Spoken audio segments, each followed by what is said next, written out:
Okay, dear students, this is Mustafa Mirchawala from Mirchawala's of Accountancy, or F6 trainer.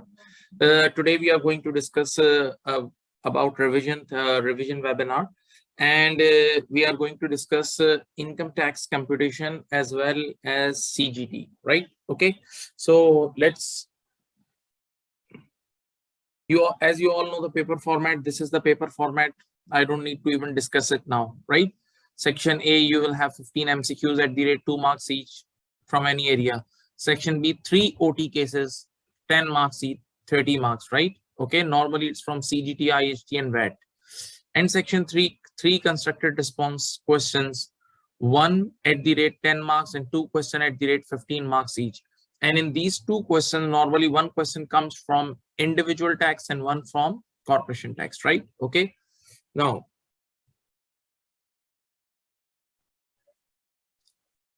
let me give you some exam tips.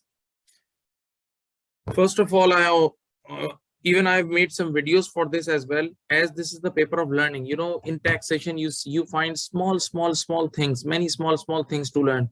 So it's better you maintain exam folder. What is exam folder? After studying each and every chapter, write down the summary on 1 page or 2 page for that and keep it in the folder, right? So with the passage of time, you will be able to revise it through that single page. You don't need to check the whole chapter, right? Okay, so this is a very good technique. Even in UK, many people apply it. Then read technical articles and examination reports. Yes, exam report is very important. And in technical articles, in my class, I normally force my students to read value added tax and CGT article, at least these 2 topics. And there was one more article, advanced skill. Yes, advanced skill article. Then solve exam kit and past papers. Don't solve very old question. It's better you solve last 4 to 5 years past paper. But remember, for F6 paper on the ACCA all past papers are outdated. They're related to previous fiscal year. Okay, so for past papers, you need to solve your exam kit. In the exam kit, the past papers are updated. Then recalling and recapping with your friends. Yes, you should sit with your friends and you should discuss this each and every topic, that in employment income this is allowed, this is not allowed, this like this. You can keep recalling things. Don't forget, in OT cases, one mistake means whole question wrong. Okay, you know the section B, which is OT cases. For example, there is one MCQ in your OT case, and in that MCQ there are 4 options: true, false, true, false, true, false, true, false. 4 statements, and true, false is written in front of it. So if you do only one wrong in that MCQ, if you do only one part wrong, you won't get 1.5 marks, you will get 0, right? So in each and every 2 mark MCQ of OT cases, if you do it slightly incorrect, still you get 0, right? So it's very risky. So be very careful while solving OT case. When planning preparation, listen, there are some areas which covers almost 50 marks easily. Like CGT, IHT, and VAT makes 40 marks of the paper. CGT, IHT, VAT, 10, 10, 10, 30 compulsory marks, plus some variable marks in the exam as well. So I can say with CGT, IHT, VAT, you can easily score 35 to 40 marks. Also, then corporation tax, that's also a separate area. Corporation tax with capital allowances. So these are some very cash areas. Don't miss it. Okay. Yes, read claims date from exam kit. You know, in the beginning of exam kit, there are 3 pages for claims date, right? Like when you can claim entrepreneur relief, what is the last date for claiming the losses relief, and so it's better you read those pages, or you memorize those pages. Read it 3 to 4 or 5 times. Okay, it's in the beginning of exam kit. You can easily find it out. Okay, always read the guidance notes in the requirement. You know, if you have so obviously you have solved the kit by now, so you have seen this. In corporation tax requirement, first there is a requirement, and then there are notes. Examiners sometimes say that start from PBIT or start from PBT.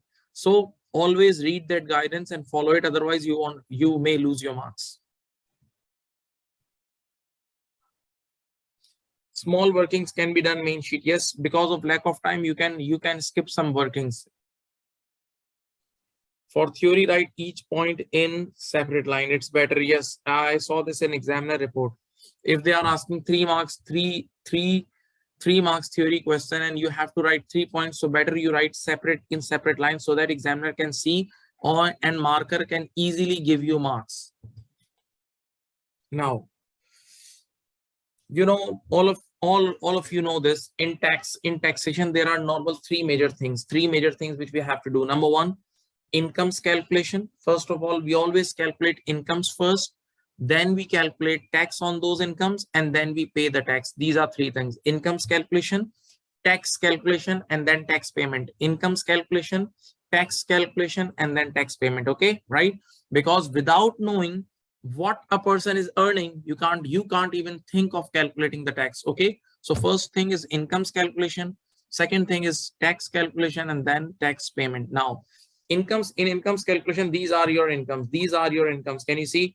Property income, employment income, trading income, interest income, dividend income, and capital gains. These are all your income. Listen, there are some incomes for which we have to make the P&L. Like for property income, you make the P&L, rental income less allowed expenses. For employment income, yes, we have to make the P&L, salary, add salary, bonus, less allowed expenses and all. For trading income, yes, we make P&L. For capital gains, yes, a small short disposal proceed, less allowable cost. It's also a type of P&L. But for interest income and dividend income, there is no P&L. For interest income and dividend income, my dear student, there is no P&L. There is no P&L. In the question, if interest income and dividend income is given, in the question, if interest income and dividend income is given, you just pick directly. You just pick them directly and put it in the 3 columns. Remember, non-saving interest dividend. Directly put in the interest income and dividend income column. Okay. So for interest income and dividend income, there are no expenses. No expenses associated to them. So always remember, we never make any P&L. We never make any P&L for interest income and dividend income. We directly put them in the non-saving interest dividend column. Okay, in the tax computation column. Don't forget. Now, this is your fiscal year. 6th April 21 to 5th April 2022. I'm sure you know by now, you must know the meaning of fiscal year. Fiscal year is any time period for which individual pays tax. Individual pays tax for fiscal year, okay? Or you can say for fiscal year, we all calculate our tax and we go to tax department. We just present ourselves in front of tax department, okay? So in UK, the fiscal year is 6th April to 5th April, and your fiscal year is 6th April 21 to 5th April 2022, okay? You must remember this. Now, this is the summary of income tax computation. In my classes, I often say to my students, whenever you need to calculate tax, you are asked to calculate tax of individual. 3 columns comes in your mind. 3 columns comes in your mind. Number 1, non-saving. Number 2, interest, and number 3, dividend. Non-saving, interest, and dividend. Non-saving, interest, and dividend. In non-saving, you can see, in non-saving you have trading, employment, property income. With interest income, you will write in this, and dividends in this column. Now you will calculate all of them. You get total income. From this total income, sometimes we deduct, if it is given, sometimes we deduct qualifying interest paid. Sometimes we deduct qualifying interest paid. I'm sure you all know what is qualifying interest paid. Whenever you get loan for qualifying purpose, like for example, loan to buy plant and machinery for partnership, or loan to buy plant and machinery for employment use, these are some qualifying purposes. Then you deduct qualifying interest from this main format. Okay. Now, once you deduct qualifying interest, the final outcome is net income. The final outcome is net income. Look at here. This is your net income. Now, when you calculate net income, you apply breaks. And now you add all these net income. Look at here. You add all these net income and you go take to this side. You add all these net income and you do this side working. From this net income, you normally deduct two things if they are given. From this net income, you deduct two things if they are given. Number one, gross gift aid donations, and number two, gross personal pension contribution. Two things you have to deduct if they are given: gross gift aid donations and gross personal pension contribution. Once you deduct gross gift aid and gross personal pension contribution, you get ANI. ANI stands for adjusted net income. ANI stands for adjusted net income. Now look at this arrow. Your personal allowance is dependent on ANI. Your personal allowance is dependent on ANI. Your personal allowance is dependent on ANI, right? Now wait, look at here, look at this.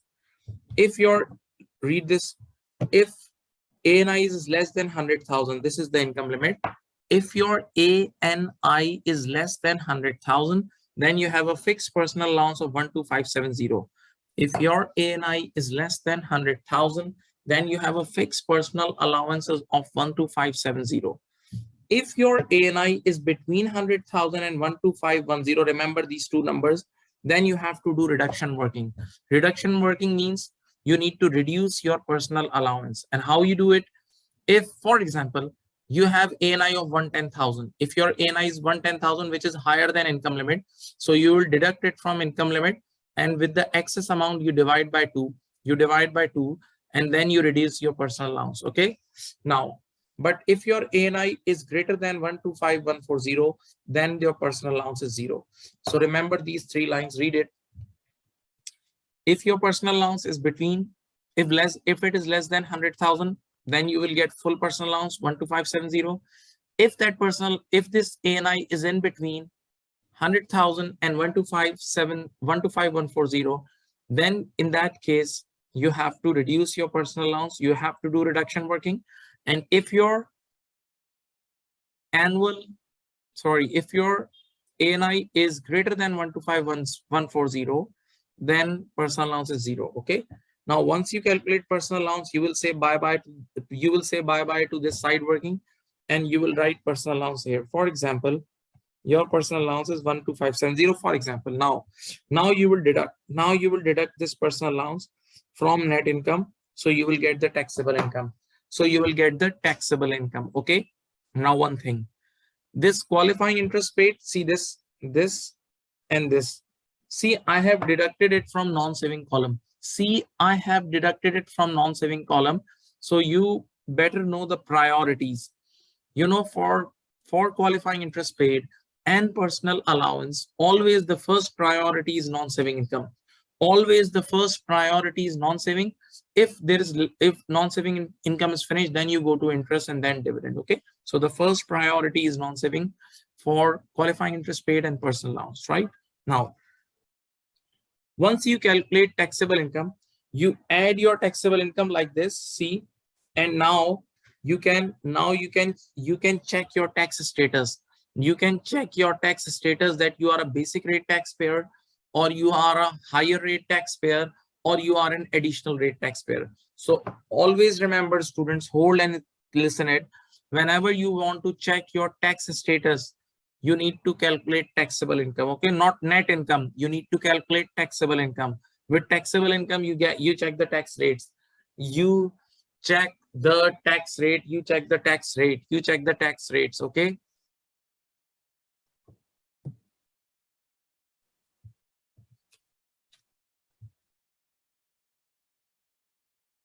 Now, students, these are the tax rates. You can see 0 to 5,000, non-saving 20, interest 0, and dividend 7.5%. You better know the rates by now. You can check the rates. Now, individuals' tax bands are extended because of two reasons. Yes, for individuals, you have to extend your tax bands. You have to stretch your tax bands because of two reasons. And the first reason is for gross gift aid donation and gross PPC. Whenever there is a gross gift aid donation in the question, or you have a gross personal pension contribution, you have to stretch your bands, but don't forget only this band and this band. Never ever stretch, ever stretch that 5,000 band. Never ever stretch that small 5,000 band. Only 37,700 and 150,000 band you have to stretch. Okay, right? And then you have to check your tax status with updated bands. I repeat, for example, you stretch your bands by 10,000. This is 10 and this is 10. So now your new band is 47,700 and this is 160. Okay. So now in this question in which you have stretched your bands, tax bands, now you have to see, you have to check these updated bands for your tax status. Now you have to see your updated bands for your tax status, whether you are basic rate taxpayer, higher rate or additional rate. Okay.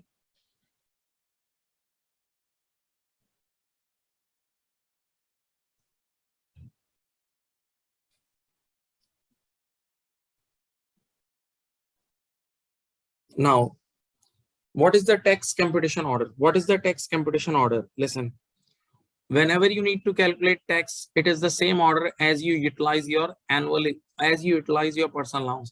Always calculate tax for non-saving income first, then interest, then dividend. Non-saving interest, dividend. Non-saving interest and dividend. Now, non-saving, you have normal band. Yes, for interest income. Look at here. For interest income,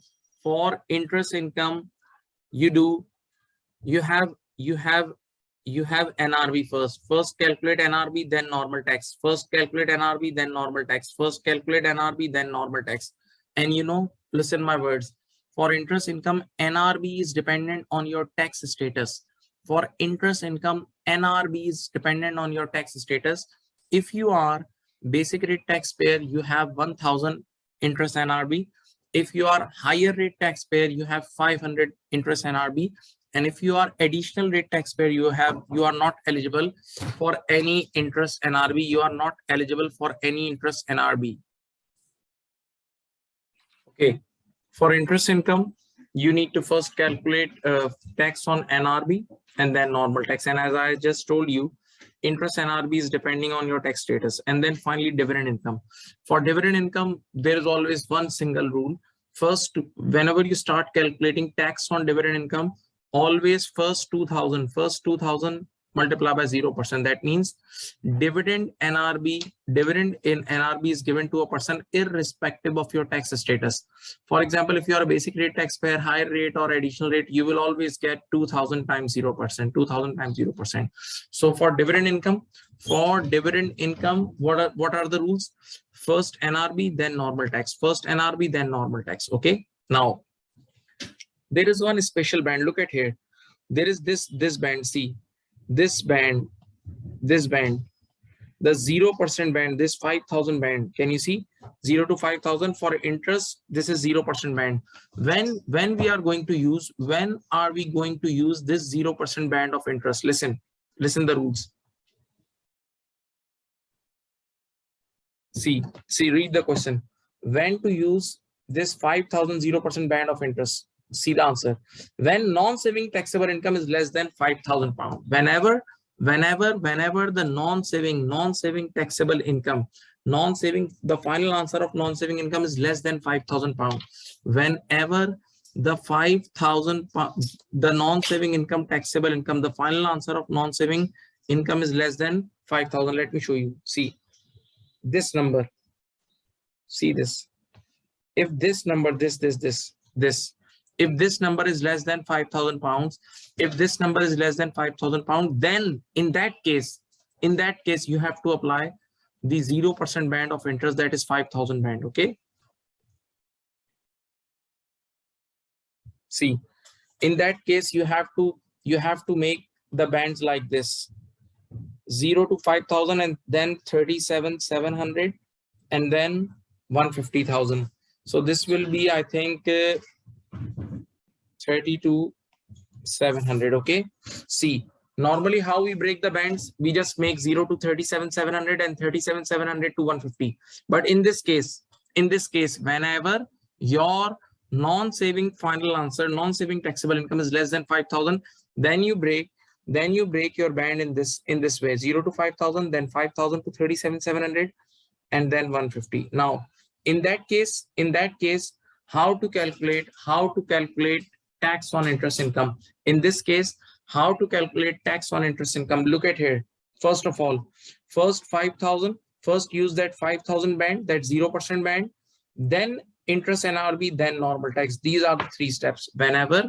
Whenever your non-saving income is less than 5,000 pounds, in that case you have to use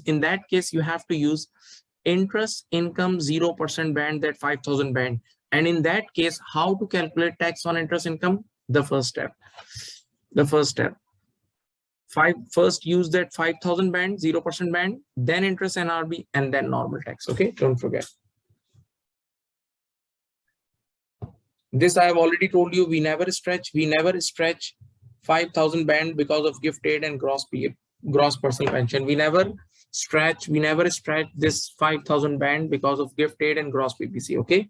Now there is one more topic which is called transfer of personal allowance between spouses like husband wife. Okay, so for example, if husband or wife has very less income, like 3,000, 4,000, 5,000, in that case husband can transfer unused personal allowance to wife, and wife can transfer unused personal allowance to husband, but there are some conditions. Look at here. First of all, both of them must be basic rate taxpayer. The first condition is both husband and wife must be basic rate taxpayer. They can only transfer fixed 12570 times 10%. If you round it off, it becomes 1260. If you round it off, then it's become 1260. Okay, fixed 1260 personal allowance can be transferred. Now the person who is receiving the this personal allowance will reduce his or her final tax liability by 1260 times 10%, 20%. Listen, for example, husband is transferring personal allowance to wife. So normally, if we think it, wife will have more personal allowance now. Wife will have more personal allowance. So wife won't increase her personal allowance. What wife will do? Wife will simply deduct the relief in the end. Wife will simply deduct a relief in the end because of this personal allowance. And you know, as this is the 1260 personal allowance, and what is the basic rate tax? 20%. So the wife can reduce the final tax liability by 252. Wife can simply reduce the final tax liability by 252. I'm sure you remember this. Okay. Right now, I'm not going in detail because these are revision days. Okay, just for your recapping. So don't forget these conditions. Now, the next topic is CGT, chargeable gain tax. Chargeable gain tax. The first thing which you must know, that this chargeable gain tax is only applicable whenever you dispose of a chargeable asset. No CGT on exempt asset. CGT is only on chargeable asset. On the disposal of chargeable asset, no, never ever calculate CGT on exempt assets. Now, what are exempt assets? Look at here. Certain wasting chattels. Yes, you have studied chattels topic. So certain wasting chattels are exempt. Inventory is exempt because on inventory you pay trading income tax. Then government securities, guilds exempt. Individual saving account exempts. Qualifying corporate bonds exempt. PPR, principal private residence relief. Yes, if you buy one house for your residential purpose and you stay on that house, so again it is exempt, right? And finally cars. So these are exempt assets. If you buy these assets and sell it, you don't need to pay CGT. You are not chargeable for this capital gain tax for these exempt assets, right? Now, when CGT is due, when you need to calculate CGT, when you need to calculate CGT, when you need to calculate CGT, when you need to calculate CGT, when you need to calculate CGT. Now the question is when CGT is due, whenever, or the question is when you need to calculate chargeable gain tax, right? When you need to calculate gain. See the answer. Whenever chargeable asset is sold, gifted, damaged or destroyed. Sold, You sold it. Number two, gifted. Yes, on gifts we have studied. On gifts we have to calculate charge of CGT as well. And whenever it is damaged or destroyed, you need to calculate gains working. You need to do gains working. Okay. Now, what is the format? Disposal proceed. How to calculate less allowable cost? You get chargeable gain. And once you add all chargeable gains for individual, for example, you have 3 to 4 chargeable gains in one fiscal year.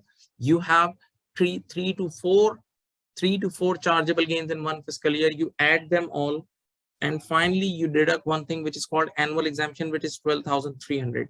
Once in a year, you deduct annual exemption. And now listen, this annual exemption, unlike personal allowance, personal allowance is dependent on ANI. Personal allowance is dependent on ANI and you reduce it as well. But annual exemption, we never reduce. It's fixed. It's fixed 12,300. Okay. One more difference. Personal allowance is dependent, is available on non-saving interest dividend, income, but this is for capital receipts. This annual exemption is for capital gains world, right? Okay. Now, what do you do? DP less allowable cost, chargeable gain. Annual exemption, taxable gain. Taxable gain is the gain on which we directly apply tax rates, CGT rates. Okay. Now, which costs are allowed? Read it. Original cost of purchase. Number one, when you buy a chargeable asset, that original cost. Legal cost to buy and sell fixed asset, and improvement or enhancement in future, if any. If you improve it, if you enhance that asset, that expenditure is also allowed for capital gain tax purposes, right? Now, what are the tax rate?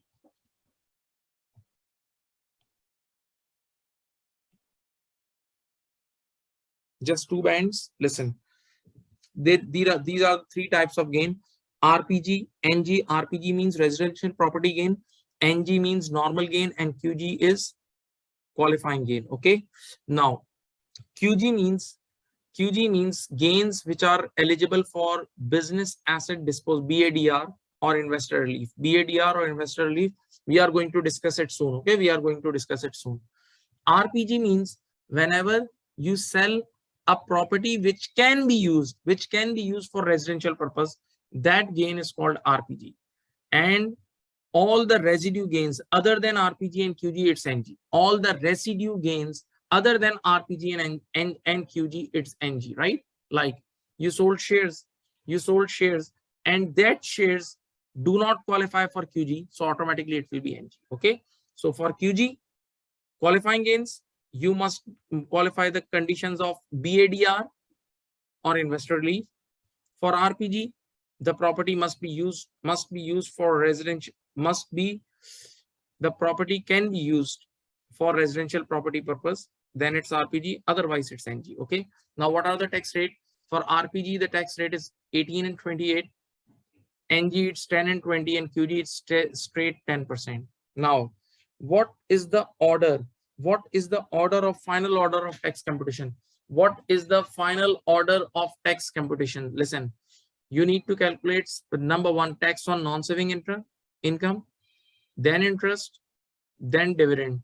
Non-saving, interest, dividend, then QG, and finally RPG or NG in any order. I repeat, always calculate tax first on non-saving, then interest, then dividend income, then qualifying gains, and for NG or RPG, you can do it in any order, right?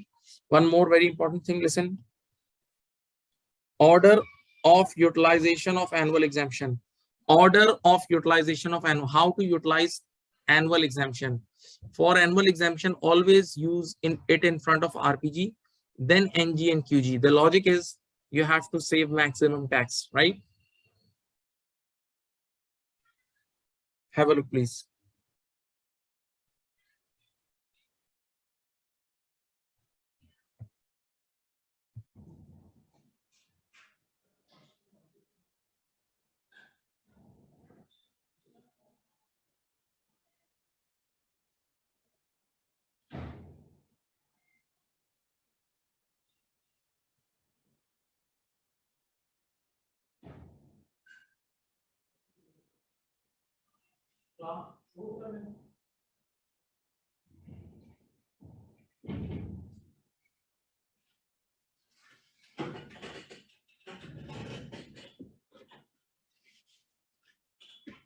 Now listen, this is the format, students, this is the format of computation of gain. The first of all, we'll write DP, disposal proceed, less allowable cost, less allowable cost. Now wait, which costs are allowed? Listen, the first of all, original cost of purchase is allowed. Original purchasing cost is allowed. Number two, legal cost to buy and sell that chargeable asset.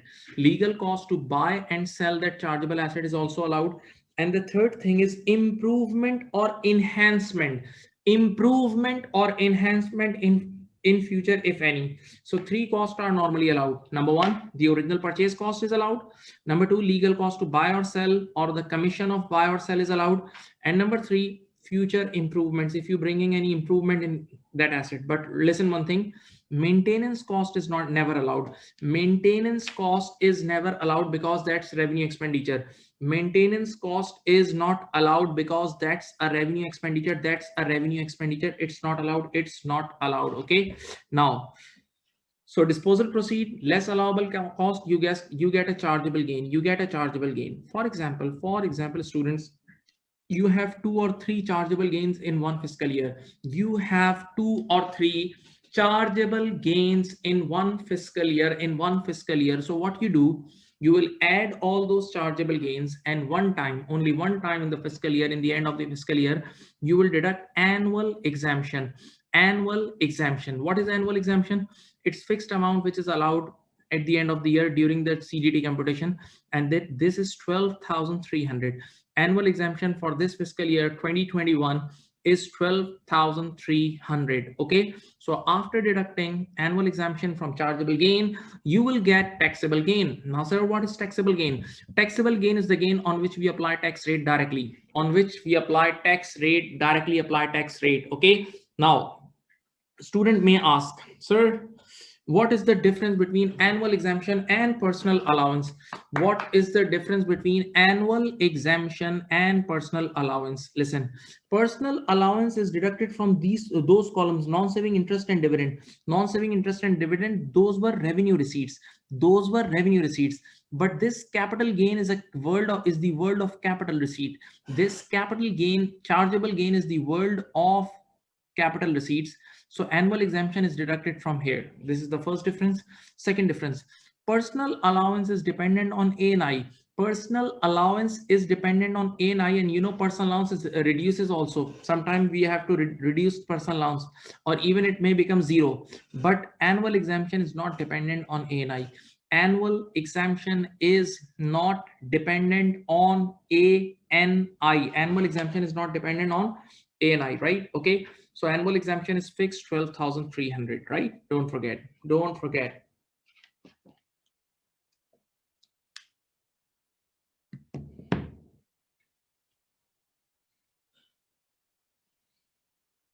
Now, these are the tax rates for gains. These are the tax rate. There are 3 types of gain. The first one is RPG, residential property gain. Okay. If you buy or sell a residential property in which you are living, or which can be used as a residential property, then such gain is called RPG. The second gain is NG. NG is a gain which is not covered by RPG and QG. Listen very carefully. NG, normal gain, is a gain which is not covered by RPG and QG. I will tell you what is QG. QG are the gain which is covered through entrepreneur relief. The new name of entrepreneur relief is business asset disposal relief, BADR, and investor relief. Please listen again.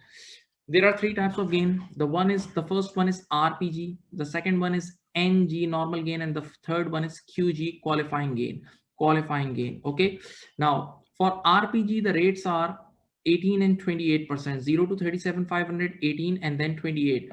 For normal gain, the rate is 10 and 20. And for QG, there is a flat tax rate of 10%. Now, order of utilization of annual exemption. For example, you have these 3 gains in one fiscal year. Attention student, please don't sleep.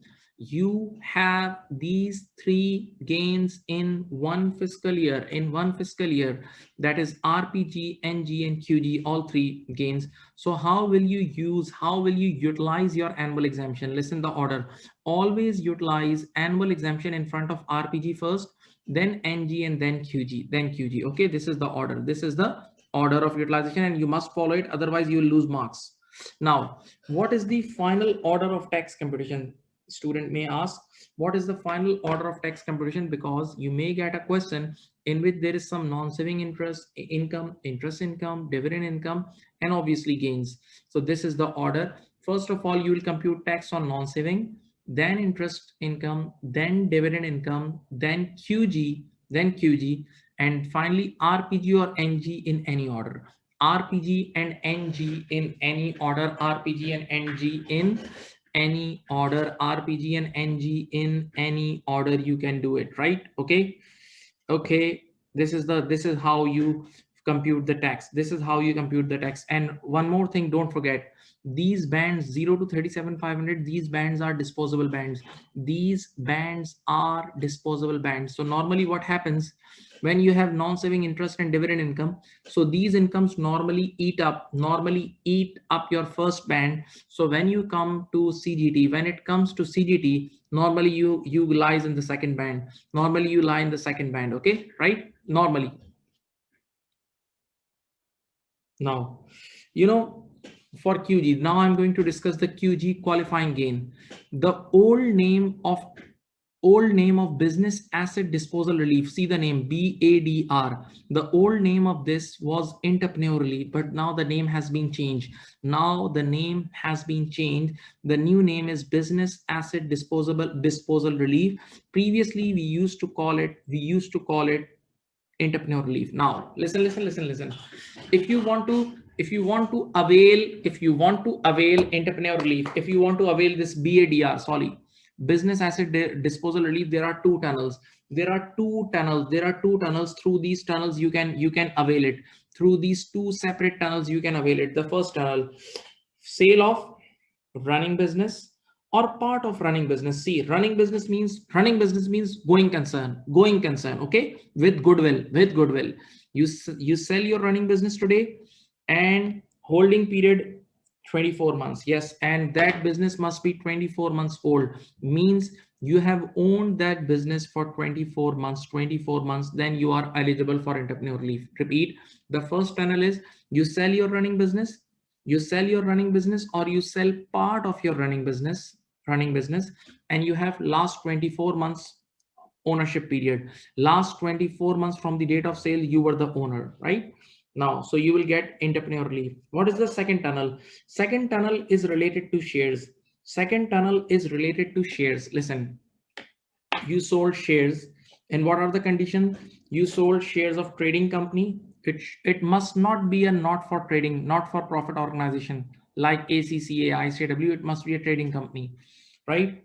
Your holding in that company, your holding percentage of shares in that company must be greater than 5%, or greater.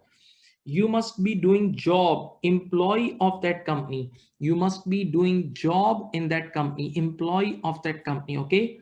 And finally, you holding shares for last 24 months. You holding shares for last 24 months holding of shares is must. So if you meet all these conditions, you will automatically eligible for BADR, business asset disposal relief. Okay. So for business asset disposal relief, you have two tunnels. Read it and put it in your mind. The first tunnel is sale of running business plus 24 months holding period, last 24 months. Okay. The second tunnel is sale of shares, 5% holding. You are doing job in that company, and the last 24 months holding of shares. Now, what is the lifetime limit? What is the lifetime limit of BADR? Lifetime limit is only 1 million gains in your life.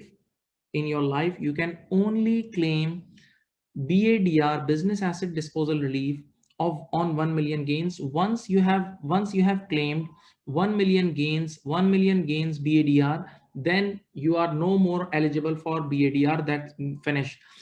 whatever conditions you meet, then whatever conditions you meet, you are not eligible now. You are not eligible. So 1 million is the limit. Don't forget. So for example, listen, look at me. For example, in an exam question, for example, in an exam question, if they say you, in an exam question, if they say you that you have already used 800,000, you have already claimed 800,000 BADR in past. So that means you have only 200,000 limit left. You have only 200,000 pounds of gains of limit left. So use accordingly, don't forget. And those who are old students, studying right now, they must know in previous fiscal years this limit was 10 million. In previous fiscal year this limit was 10 million. Okay, now what is the claim date? What is the claim date for 2021 gains? For example, you have BADR, you are going to claim, you have a qualifying gain in 2021 fiscal year, so for this relief, the claim date is 31st January 2023. Don't forget this claims date. Don't forget to learn these claims date. For 2021 fiscal year, if you have a qualifying gain in 2021, you can claim this relief by 31st January 2023. Okay, now student, listen one thing.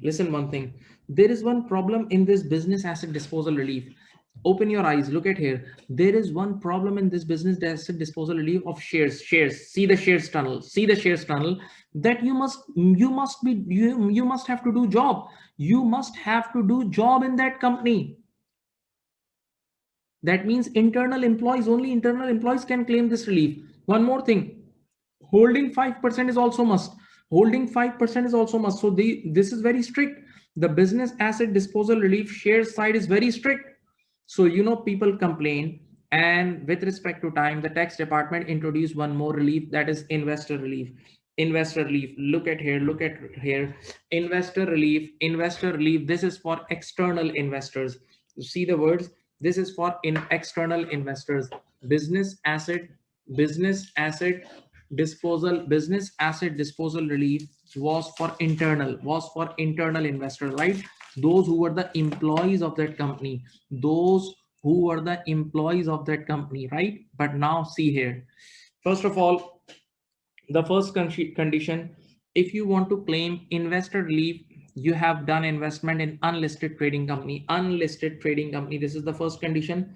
Subscribe for, that is newly issued. Now hold. In this case, investor relief, you can't buy the shares from the market, from the stock exchange. You have to subscribe directly from the company. You have to take shares directly from the company. When company issues shares first time, we call it IPO or something. So you have to subscribe shares directly from the company, right? And what is the date? 17th March 2016. One more thing, here the holding period is 3 years. You need to hold it after 17th March 2016. 3 years holding period, 3 years. In that BADR, the holding period is only 2 years. In BADR, the holding period is 24 months. Here you have holding period must be 3 years. That is 36 months. No need to do job. That's why I have written here external investors. For BADR, you must be doing job, but for investor relief, no need to do job. Okay, same 10% CGT rate will be applied like entrepreneur relief. Entrepreneur relief is no more. Now it's BADR. Okay, but a separate 10 million lifetime limit is available. Now listen. Gains qualifying under BADR and investor relief are called QG, qualifying gains. I repeat, gains qualifying under BADR and investor relief are basically QG, qualifying gains. And for qualifying gains, my dear student, the tax rate is, the CGT tax rate is flat 10%. Okay, now the good news is that there is a separate 10 million. See, there is a separate 10 million lifetime limit. 10 million gains lifetime limit is available for investor relief. So now you use your brain. How much limit is available for BADR? How much limit is available for BADR? Only 1 million. For BADR, the limit is only 1 million, but for this investor relief, the limit is 10 million gains, 10 million gains. Okay, just have a look, take your time.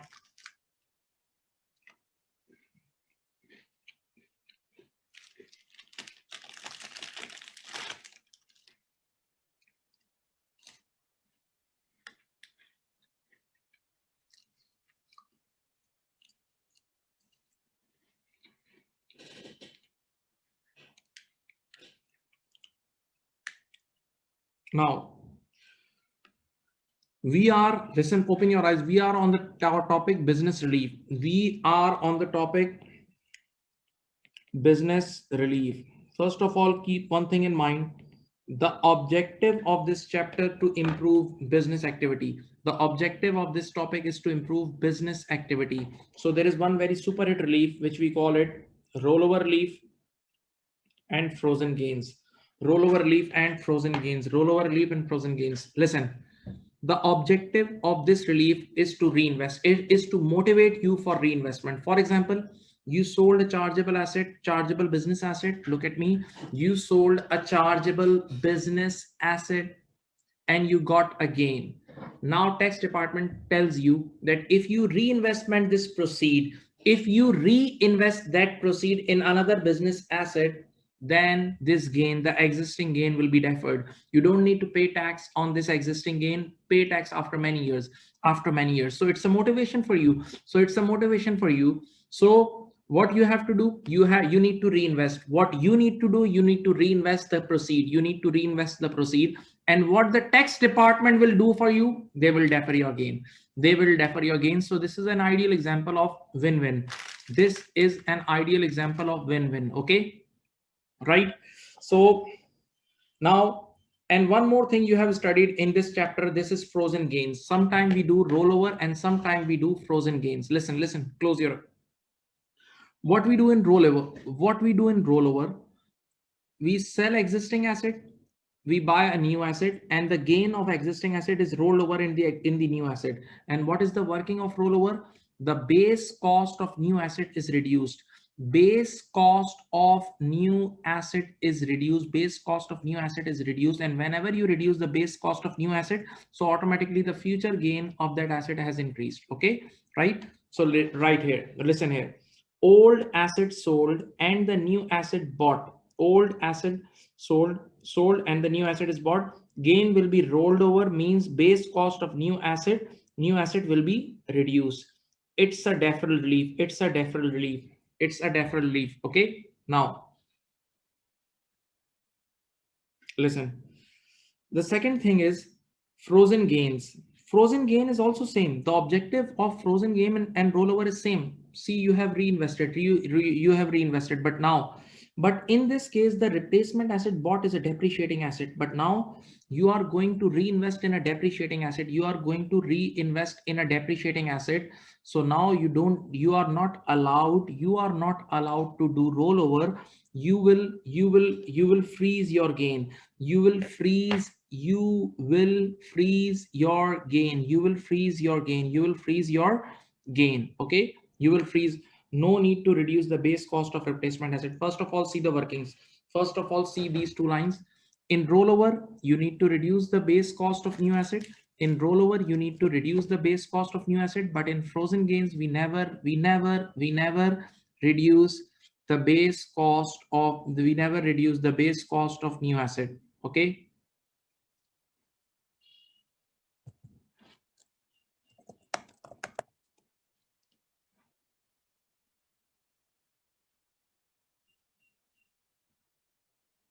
Please have a look.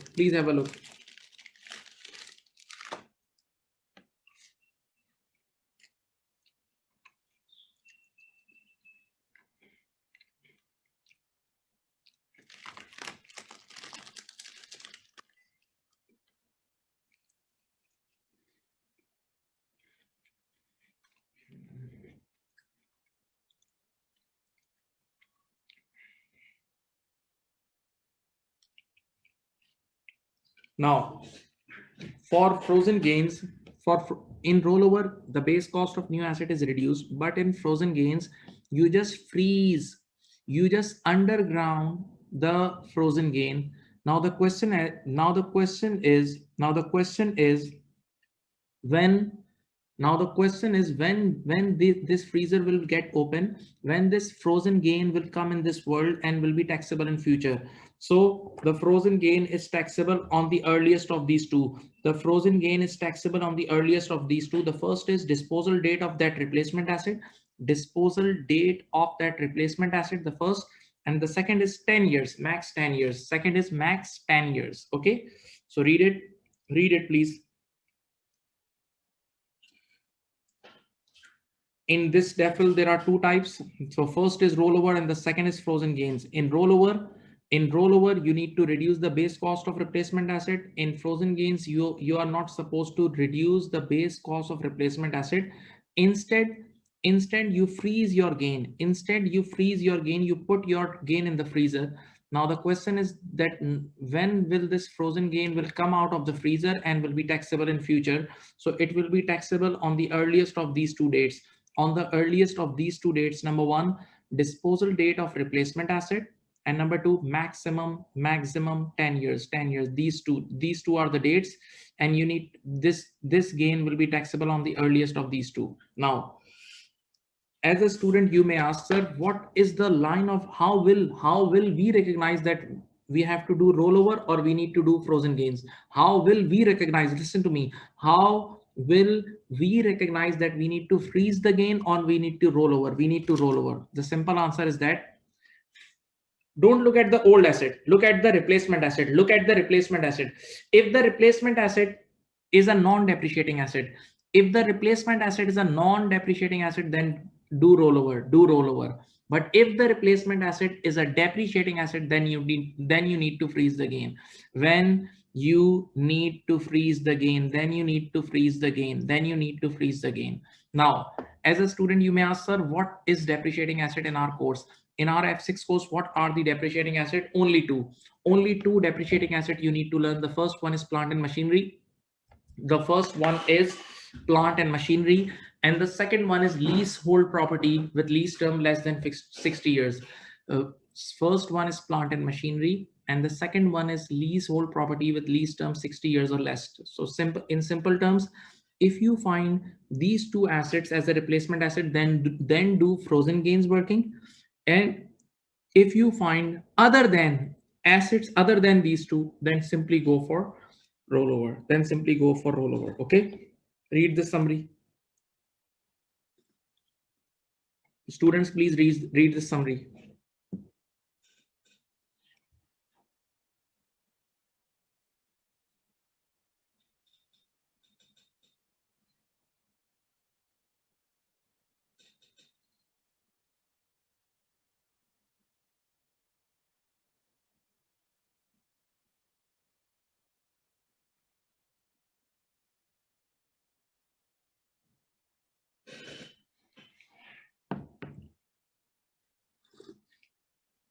This is the summary. For rollover,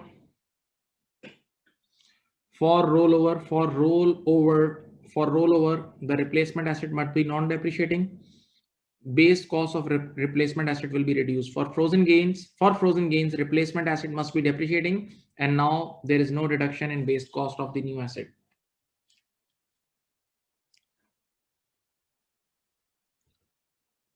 One question: what if the useful life? It doesn't matter. Only you need to check the life of leasehold.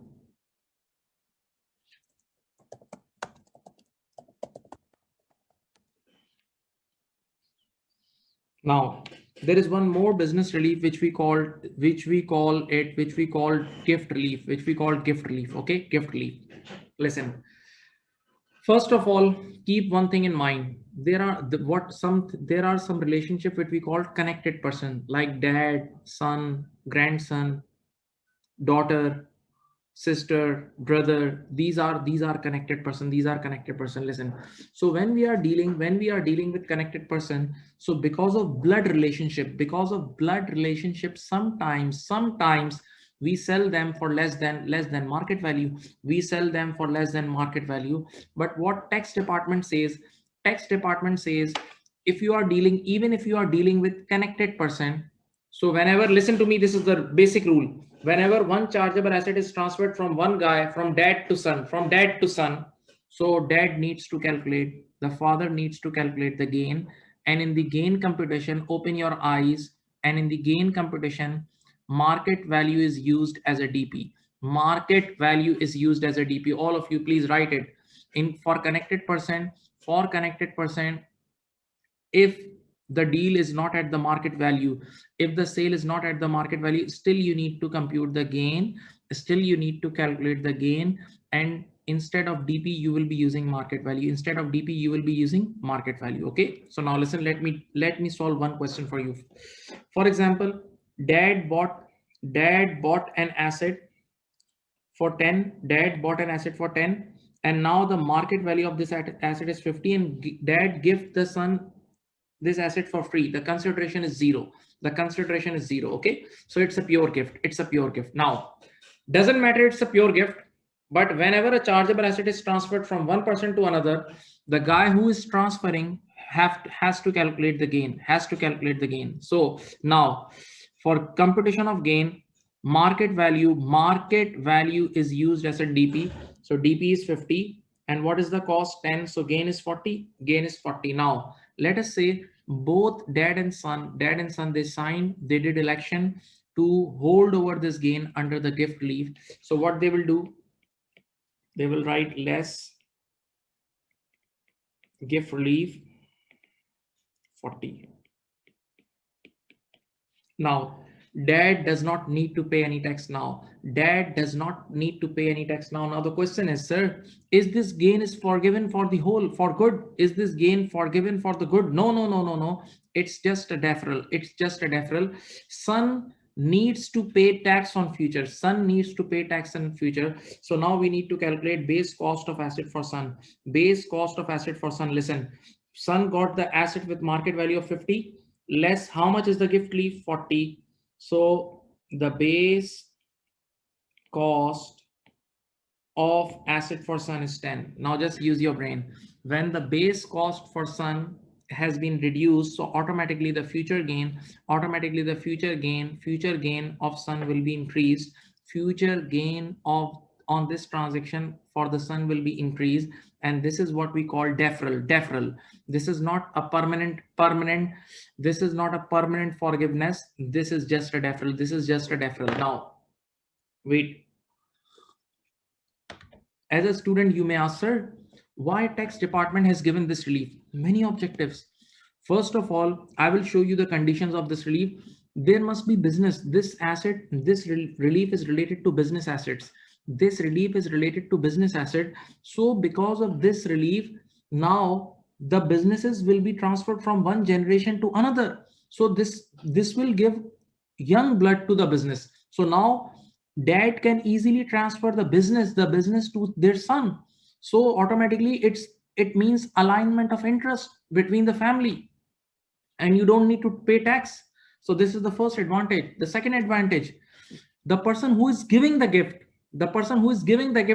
does not have to bear any tax burden, because already that dad is giving the gift. And the third point, there is no cash involved. There is no cash. Open your eyes. There is no cash is involved in this transaction. So when there is no cash is involved in the transaction, how can dad pay the tax? Dad does not have cash to pay the tax. So it's better to defer it. These are the few arguments.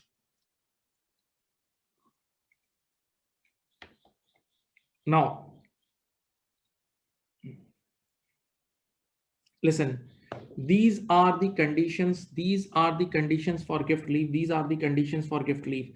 First of all, business asset in the hand of donor. For example, dad is giving a warehouse, a factory. So the dad is the donor. He must be using that asset for business purpose. Okay. The second area is shares. If dad is giving shares, then if it is unlisted companies shares, then no holding percentage is required. If it is unlisted, unquoted company shares, then no holding percentage is required. But if it is for quoted companies shares, 5% holding by donor is must. 5% holding by donor is must. And you know, there are many questions in your exam kit and past papers in which dad is transferring shares to son, but the holding percentage is only 1% or 2%. So you have to write that no gift relief is available. Okay, so for quoted companies, open your eyes. For gift relief quoted companies, you must have to check the holding percentage. But for unquoted or unlisted companies, shares, you don't need to check any holding percentage. Okay, right? One more thing I would like to share here. Look at here. For example, one more case you can cover here. For example, if it is written, there is a consideration involved. If there is a consideration involved, look at here.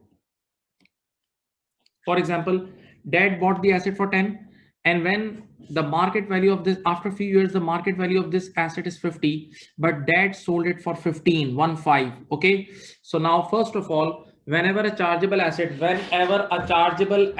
is transferred from one guy to another guy, so the guy who is transferring the asset will have to compute the gain. So for connected person, DP is equal to market value. Okay. So DP is 50, cost is 10. So the gain is how much? Gain is 40. Now, listen. Now the cash is involved. So now you need to calculate the gift relief. So just take out the gift transaction. How much gift element is there in this transaction? How much gift element is there in this transaction? So the market value is 50 and consideration 15. So 35 is the gift element. So now only gift relief will be restricted to 35. So automatically your final chargeable gain, this is your final chargeable gain for dad. Final chargeable gain for dad is 5. Okay. Now listen, is this 35 a permanent? Is this 35 a permanent relief? No, it's a deferral relief. And now how to defer it? By reducing the base cost for son. So simply deduct it from here. The base cost will be 15. Have a look.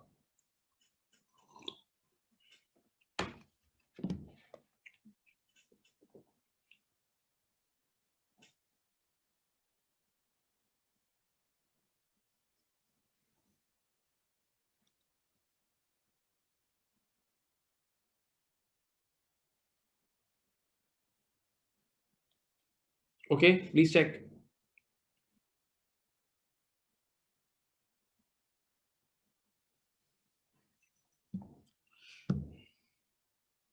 Now, how to compute market value of quoted shares? Sometimes what happens? First of all, use your brain.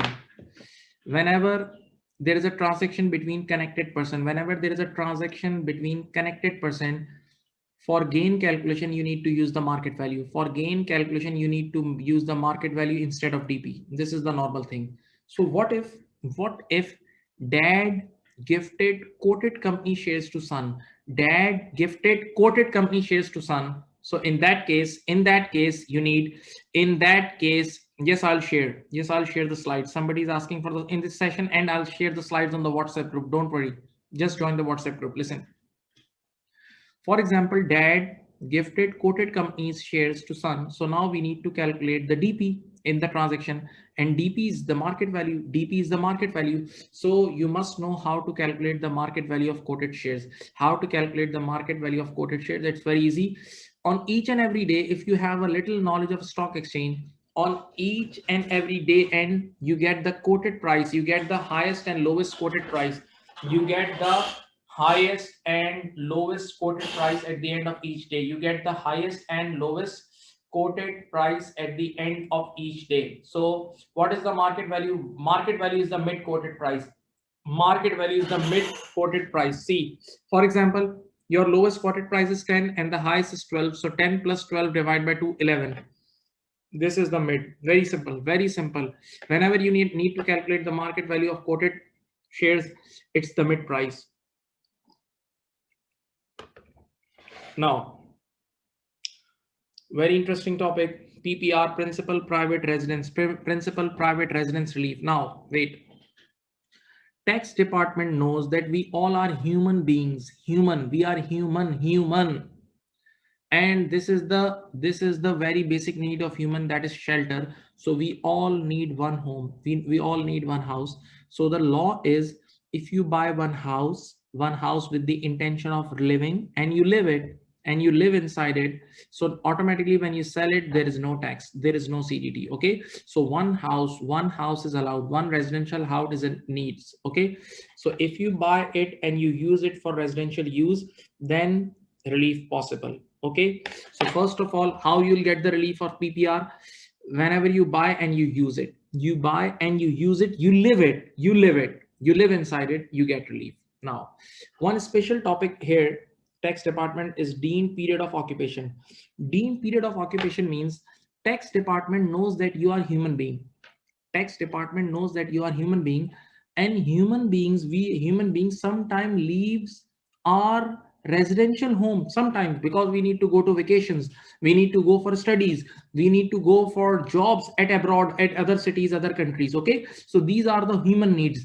So tax department has given a very special relief, deemed period of occupation. Deemed period of occupation means you are physically absent, absent from your house, but tax department will consider that you are actually living, that you are actually present inside the house. Okay, so these are the 3 points for deemed period. Number A, 36 months without any reason. 36 months, go anywhere without any reason, nobody will ask, nobody will dare to ask.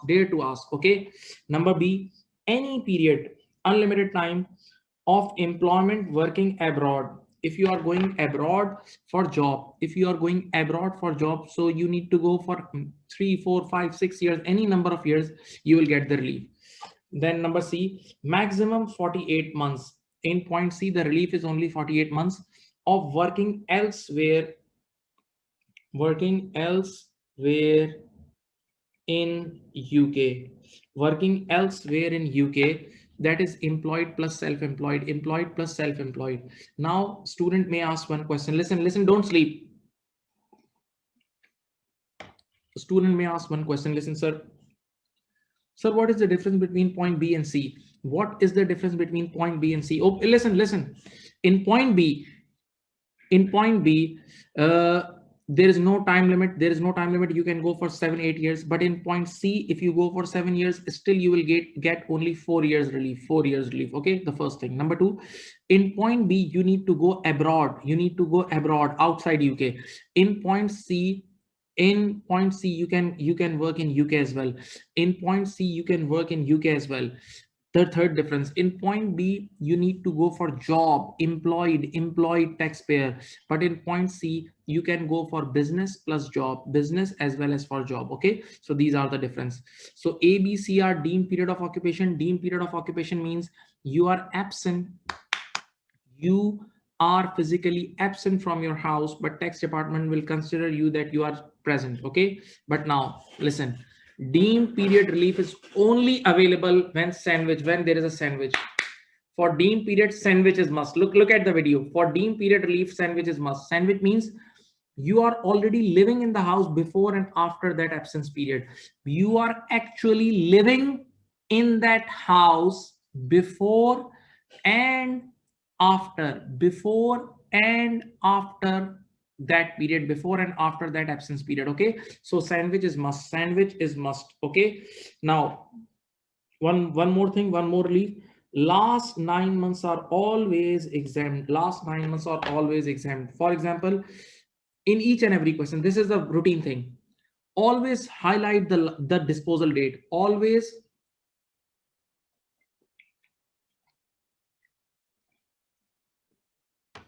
in each and every question, listen student, always highlight the disposal date.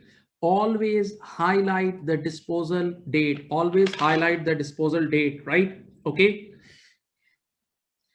and from the disposal date, the last 9 months are always exempt, whether you are living, whether you are not living, whether there is a sandwich or not, anything. If you are not living, even it's exempt. Last 9 months are always exempt. Okay, so just to summarize, listen. If you are living in your house, the living period is always exempt. If you are going out of your house because of this ABC, if you are leaving your house, if you are absent from your house because of ABC and there is a sandwich, then also exempt. Last 9 months are always exempt. Last 9 months are always exempt. Okay, these all are exempt period. The other periods are chargeable. The other periods are chargeable period. The other periods are chargeable period. Now, one more relief, which we call it letting relief. One more relief, which we call it letting relief. And yes, there is a change. There is a change. There is a change. There is a change. One question. Sorry, wait.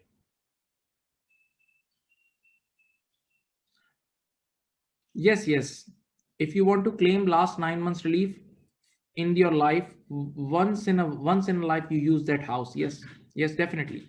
Once in a life. But in the last 9 months, you don't need to present in your house. In the last 9 months, if you are absent, still you will get the relief. Now listen, letting relief, there is a change. There is a change in 2021 with this letting relief. Those who have studied this previously, in previous fiscal years, it was different. Now it is different. Now it is different. Oh, different. Okay. Now letting relief is only available. Now letting relief is only available. Listen, listen, listen. This is the only case that this is your house. This is your house. And you are 60%, this house is occupied and 40% of the house is rented. 60% of your house is occupied and 40% of your house is rented. That means you are still present in this house. The owner is still, the landlord, the owner is still present in the house and the rest of the house is rented. Then you are only eligible for letting relief. Then you are only eligible for letting relief. This is the new law. Previously it was different.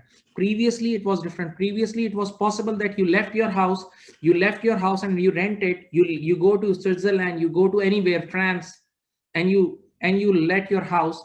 You were eligible for letting leave, but now you are not eligible for letting leave if you leave your house. You must be present in your house, and you have, for example, you let the 50%, 60, 40, 30% of your house. Okay, so this is the condition now. Now letting leave only available. See these lines. Letting leave only available if letting is done during chargeable absence period, plus owner is also living in the same property. Owner is also living in the same property. Then letting relief is available. Then letting relief is available. Then letting relief is available. Then letting relief is available. Don't forget. Okay, this is the only case. See this sketch. See this sketch. This is the only case of letting leave. So don't even think about letting leave. If you have left the house and the house is rented, then no letting relief is available now. Previously, yes, it was available. Now it's not available. Please take care. Listen. So what you do, if you definitely you have done this course before. So these are the 3 columns in PPR: the total months, exempt months, and chargeable months. Total months, exempt months, and chargeable months. How you calculate PPR? Simply the formula of PPR is gain multiplied by exempt months divided by total months. Gain multiplied by exempt months divided by total months. Exempt months divided by total months. Okay. Now, how letting relief is calculated? Letting relief is calculated as the lowest of these 3. Number 1, simply copy paste the PPR in the question. Simply copy paste the PPR in the question. Then gain attributable to this chargeable absence period. Gain attributable to the chargeable absence period. And the third number is max 40,000. These 3 numbers you need to calculate. These 3 numbers, my students, my dear students, you need to calculate. And whatever is the lowest amount, this will be your letting relief. This will be your letting relief. Okay. But don't forget, letting relief now is only available when the landlord is also present in the house and some portion of the house is rented. Some portion of the house is rented. Don't forget this thing. Okay. Now, final format of PPR, the full-fledged question of PPR. Full-fledged question of PPR comes like this. This is the final calculation. First of all, you will write the disposal proceed of that house. First of all, you will write the disposal proceed of that house. First of all, you'll write the disposal proceed. then you will subtract the cost, then you will subtract the cost. So you will get gain before PPR, you will get gain before PPR, gain before PPR. Okay, now you will deduct, now you will be deducting, now you will be deducting, listen,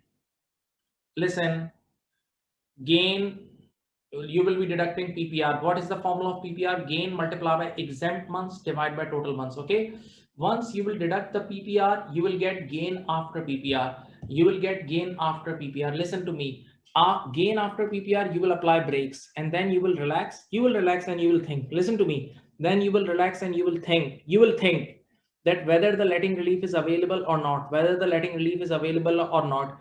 And now the letting relief is only available when the landlord is present in the house and some portion is rented, some portion is rented, some portion is rented. Then you will be calculating letting relief, and then the formula of letting relief is the lowest of these three, the lowest of these three, 1, 2 and 3. You will deduct it, and then you will get the final gain. You will deduct it, and then you will get the final gain. Some portion of the house, there. Yes. Listen, the answer, listen, there is a possibility in the question that there is only PPR but no letting relief. Yes, if you are not present in the house, if you are not present in the house with letting, then no letting relief is available. But yes, PPR is available. So you will stop the question here. There are many questions in your exam kit in which only PPR is available. Only PPR is available.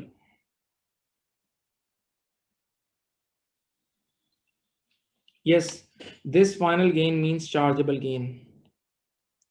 This final gain means chargeable gain, and after this chargeable gain you need to deduct, annual exemption. After this chargeable gain you need to deduct annual exemption. Okay, that's common sense. So look at it, look at the big picture. This is the big picture. Final format of PPR question, final full and final complete format of PPR.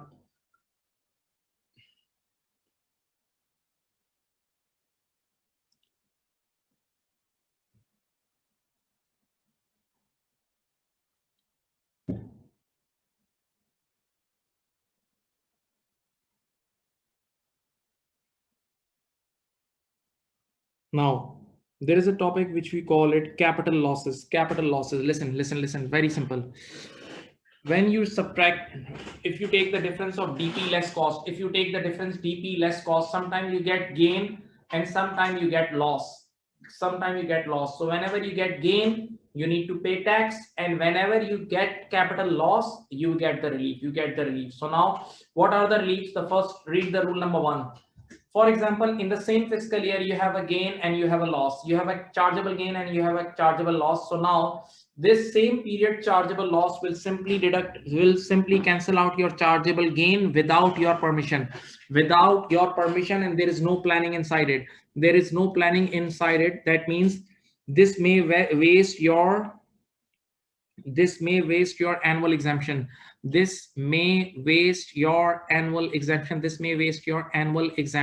Repeat, same period capital loss, same period chargeable gain, no planning, simply net off without any thinking. But yes, if you have some unused capital loss in one fiscal year, you will carry forward it. And yes, what we do, any unused capital loss will be carried forward against future gains. Now, rule number 3, for capital loss, this period, if I'm going to carry forward the loss for this period, then for the next period, it's brought forward. So for brought forward capital loss, there is a planning, and brought forward capital losses should be used in such a way, that annual exemption is not wasted. Now you need to do planning for annual exemption. You should not waste your annual exemption. Okay, so I repeat, for the year capital loss, same period capital loss, no planning. Without your permission, it will cancel the gain. But if you have brought forward capital loss, You have the planning option. You have the planning option.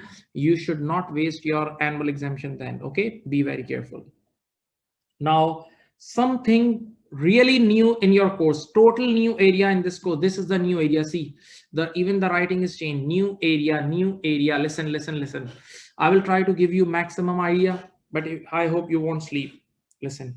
For example, listen, after this part, I'll give you a break. After this part, please give me 5 minutes energy. I need your energy. I need your energy. Please don't sleep. You have your paper. I don't have paper. You have the paper. You have to clear in the first attempt. Listen, this is your fiscal year 6th April 2020 to 5th April 21. In the fiscal year, see these are the months. In June 20, you have a capital loss of 5,000. And then August 20, you have RPG, residential property gain of 30,000. Then in December 20, you have capital loss of 8,000. Listen, now there is a new requirement for RPG. For RPG, you need to do payment on account. That means for RPG, you need to pay tax immediately. For RPG, you need to pay tax immediately. Listen to me.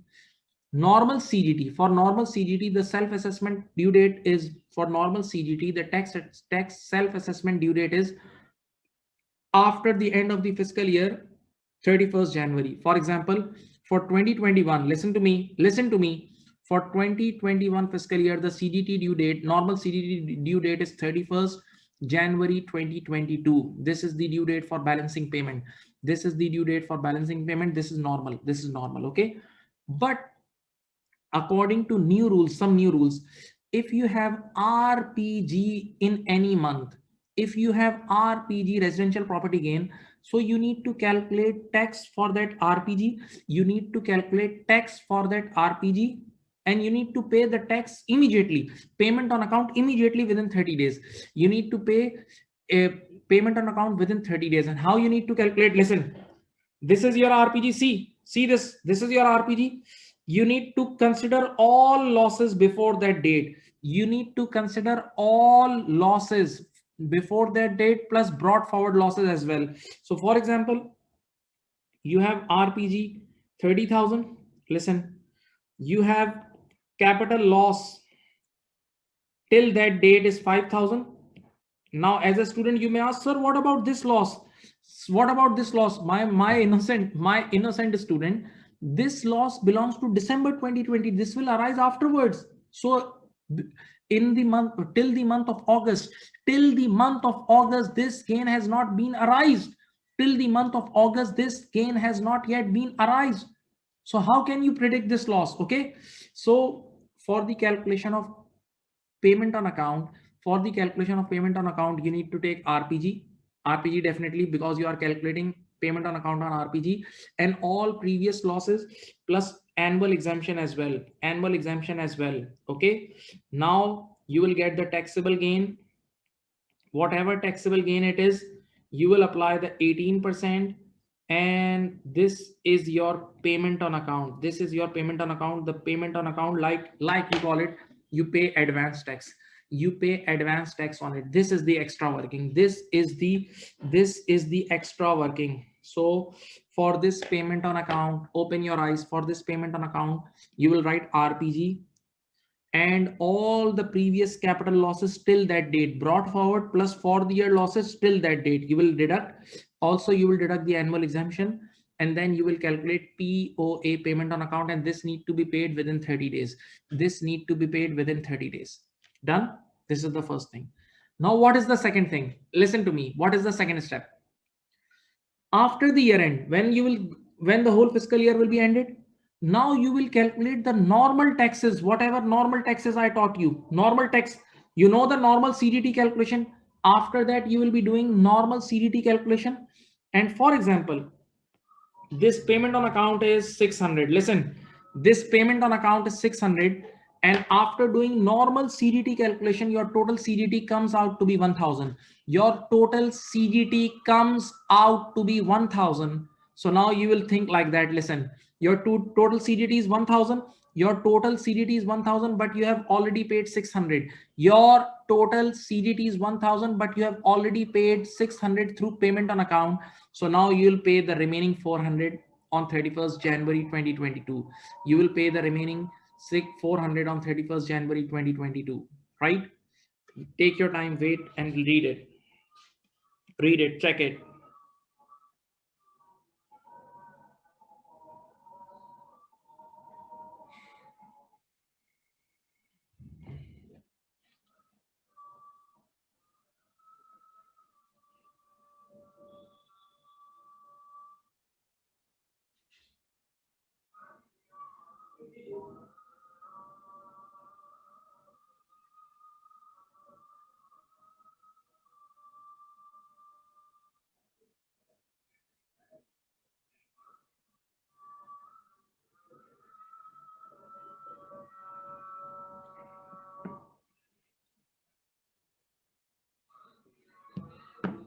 Please read these lines. Please read it. Read it.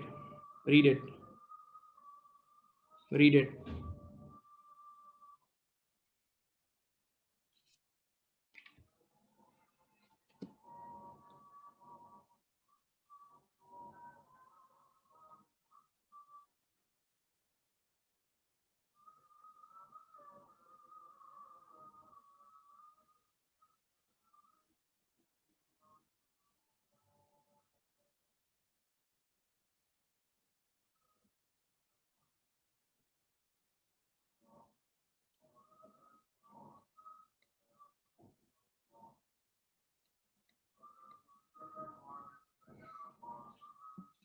My dear student, please read it. For the calculation of POA, RPG, you need to account for annual exemption, capital losses before disposal of RPG and capital losses brought forward. See the notes. Capital losses incurred after RPD date must be ignored for POA calculation purpose. See, I've written all this in notes. Now at the end, see the red pen. Now at the end, you need to compute CGT from scratch. From zero means from scratch, and finally compute total CGT. Then subtract POA from total CGT. You will get the CGT payable or CGT receivable. CGT payable or CGT receivable. This is the new thing. This is the new thing of your course, and this is present in examiner article as well. This is present in examiner article as well. In my normal class, I have discussed that article question as well. In my normal class, I have discussed that article question as well. You guys can read it. You guys can read it from the article, but I have given you good idea. Now we are taking a 5 minutes break, okay, because almost 1.5 hours we have studied. We are taking a 5 or 6 7 minutes break, and after that we'll join. Okay, so don't lose your energy, just eat something and come back. Thank you. Okay, we are starting class.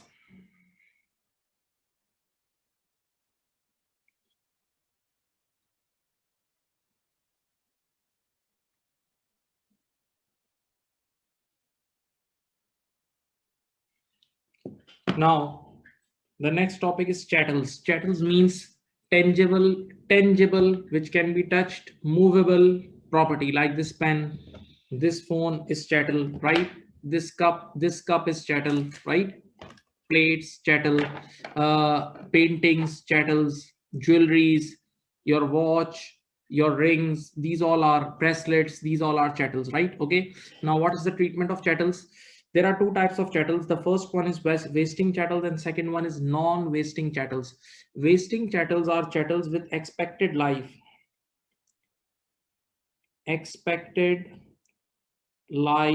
less than 50 years, like our cell phone and all these electronic items. These are wasting chattels. Now what are the rules for wasting chattels? Normally wasting chattels are exempt. That means if you buy it and sell it, no CGT. If you buy it and then sell it, no CGT. But they are taxable only if used in business and capital allowances claim. If you are using it in business and you are claiming capital allowance, then it is taxable, then it is chargeable. Otherwise it is exempt. So wasting chattels are exempt. Normally they are exempt. They are only chargeable, they are only taxable if they are used in business and capital allowances are claimed.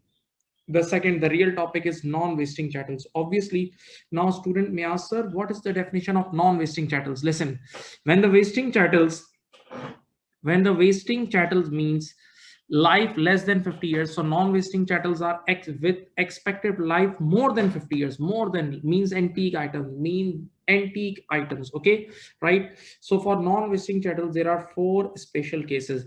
For non-wasting chattels there are four special cases, okay.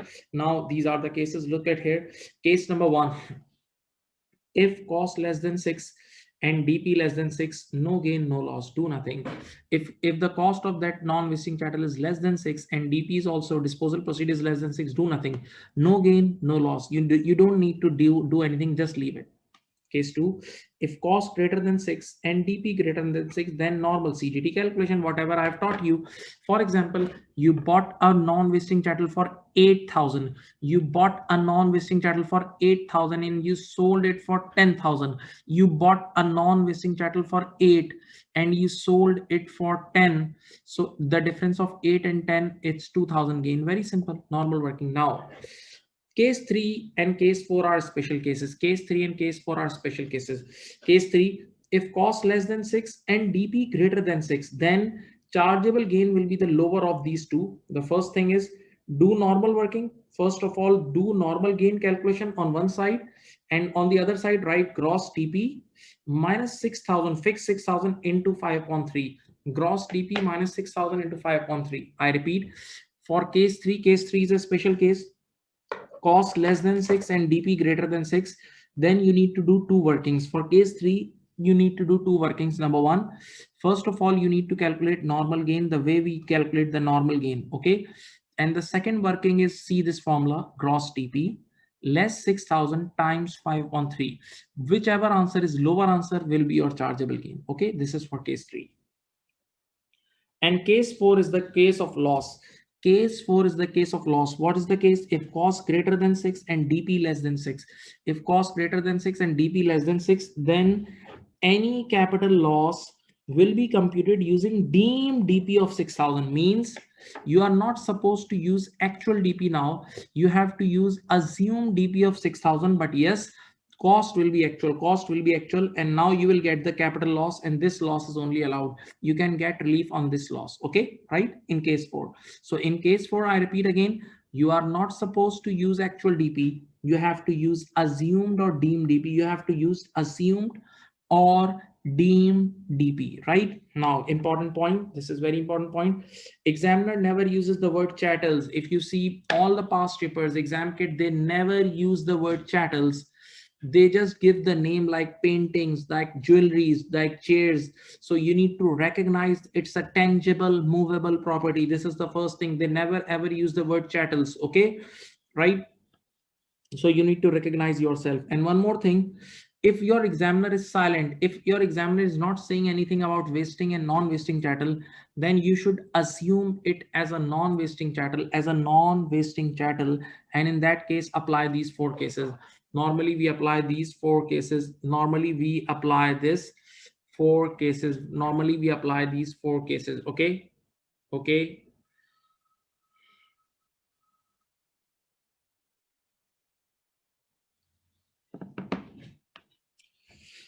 Now, transfer of chargeable asset between married couples and civil partners. Married couples and civil partners. If a chargeable asset is transferred between married couples and civil partner, what is the implication? Look at here. For example, Mr. A bought an asset for 10. Mr. A bought an asset for 10. Now, Mr. A transferred this asset to his wife when the market value was 50. Now, this transaction is no gain no loss, whether Mr. A sold to wife, give it free to wife, it's purely no gain no loss transaction. And how it becomes no gain no loss? Listen, no gain no loss means gain or loss zero. Look at me. No gain no loss means gain or loss is zero. Gain or loss is zero. No gain no loss means gain or loss is zero. Gain or loss is zero, right? Okay. And how come gain or loss is zero? When DP and cost is same. When DP and cost is same.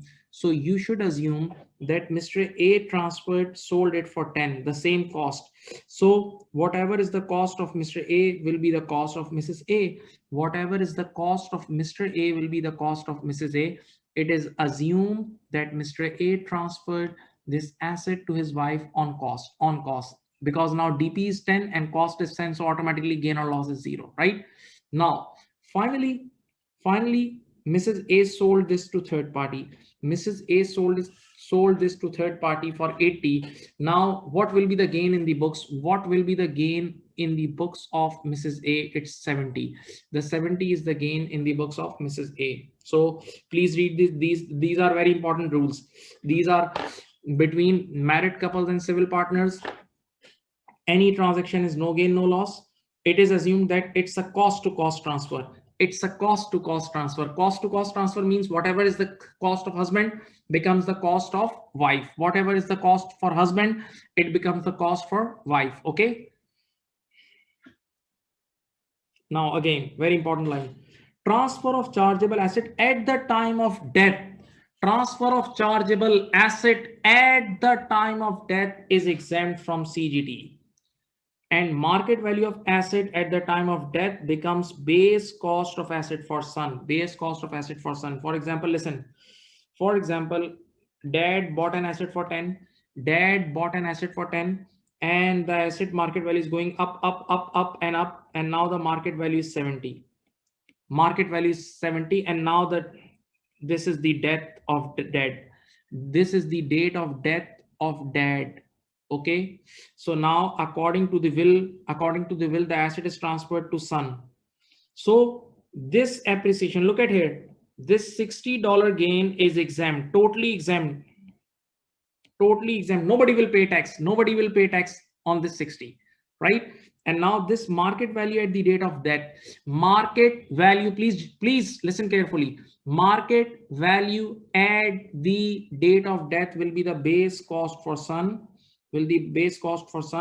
And when son will sell this asset in future, so if son sells it for 90, so only $20 gain is taxable. Only 20 pounds or $20 gain is taxable on son. Okay, so yes, there is one question.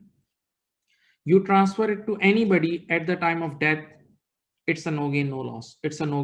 Okay, so transfer of chargeable asset at the time of death means after death, no CGT implications, and the base cost and the market value of that asset will be the base cost for the donee. For the base cost of asset for donee means son in this case. Okay, now giving you one very practical working for all this. Look at here, this is very interesting. See, I have written the heading interesting.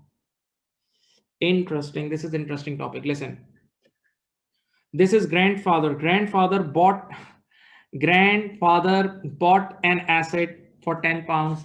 Grandfather bought an asset for 10 pounds. And first of all, grandfather transferred this asset to grandma, the wife of grandfather, when the market value was 50. Now listen, student, don't sleep. Grandfather and grandma are both husband-wife. So the transaction between husband-wife is no gain, no loss. The transaction between husband-wife is no gain, no loss. So this is a no gain. Listen, no gain, no loss. And the cost of husband becomes the cost for wife. So for grandma, the cost is 10 pounds. Okay, so the grandfather and grandma, husband-wife. And in husband-wife, there is no gain, no loss transaction. Okay, and the cost for grandfather becomes the cost for grandma. Now, listen. Grandma kept this asset for 3, 4, 5 years, and she died. At the time of her death, the market value of this asset is 80. At the time of grandma's death, the market value of this asset is 80. But when we opened the will of grandma, it was written in that will that this asset should be transferred to grandson. So at the time of death, this asset is transferred to grandson. Now use your brain. At the time of death, there is no CGT implication. And listen, market value at the date of death, market value of this asset at the date of death will become the base cost for son. will become the base cost for son. So see, now the asset is finally transferred to grandson. Asset is finally transferred to grandson. Now, what grandson did, after a few days, grandson transferred this asset to his wife, Now again, the transaction, husband-wife transaction. Husband-wife transaction is no gain, no loss. Husband-wife transaction is no gain, no loss. So automatically, whatever is the cost of this asset for husband, the same cost is used for wife. The cost of this asset for husband is 80. The cost of this asset for husband is 80. So automatically the cost for wife is 80, right? Now, finally, in the question, it was written that wife sold this asset to third party for 250. So can you tell me what is the final gain? What is the final gain? DP for wife is 250. Cost is 80. So the final gain is 170. Final gain is 170. Students, the final gain is 170. The final gain is 170.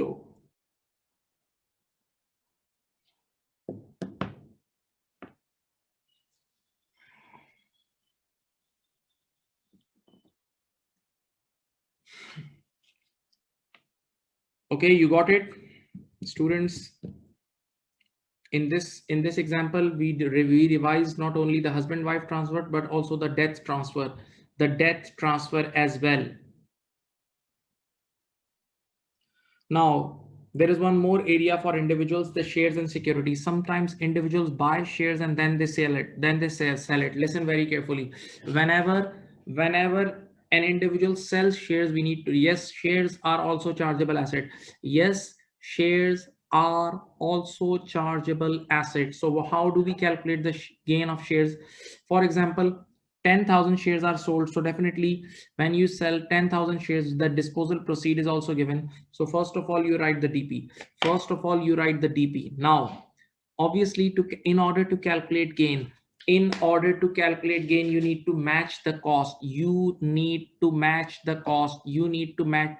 Okay. So with DP, you will match the cost. And now what is the order? For matching the cost? So you need to apply these matching order rules. Student, these matching order rules. What is the matching order rules? What are matching order rules? This is the priority. First of all, you need to see whether is there any same day purchase. If there is any same day purchase, you need to write the cost of same day here. Then you need to check following 30 days from the disposal date. You need to deduct that cost. And then finally you need to take cost from shares pool. You need to take cost of shares from pool. Okay. Somebody's asking within 9 days. No, that's for companies. That's a separate thing. Please don't mix, please. This is for individuals.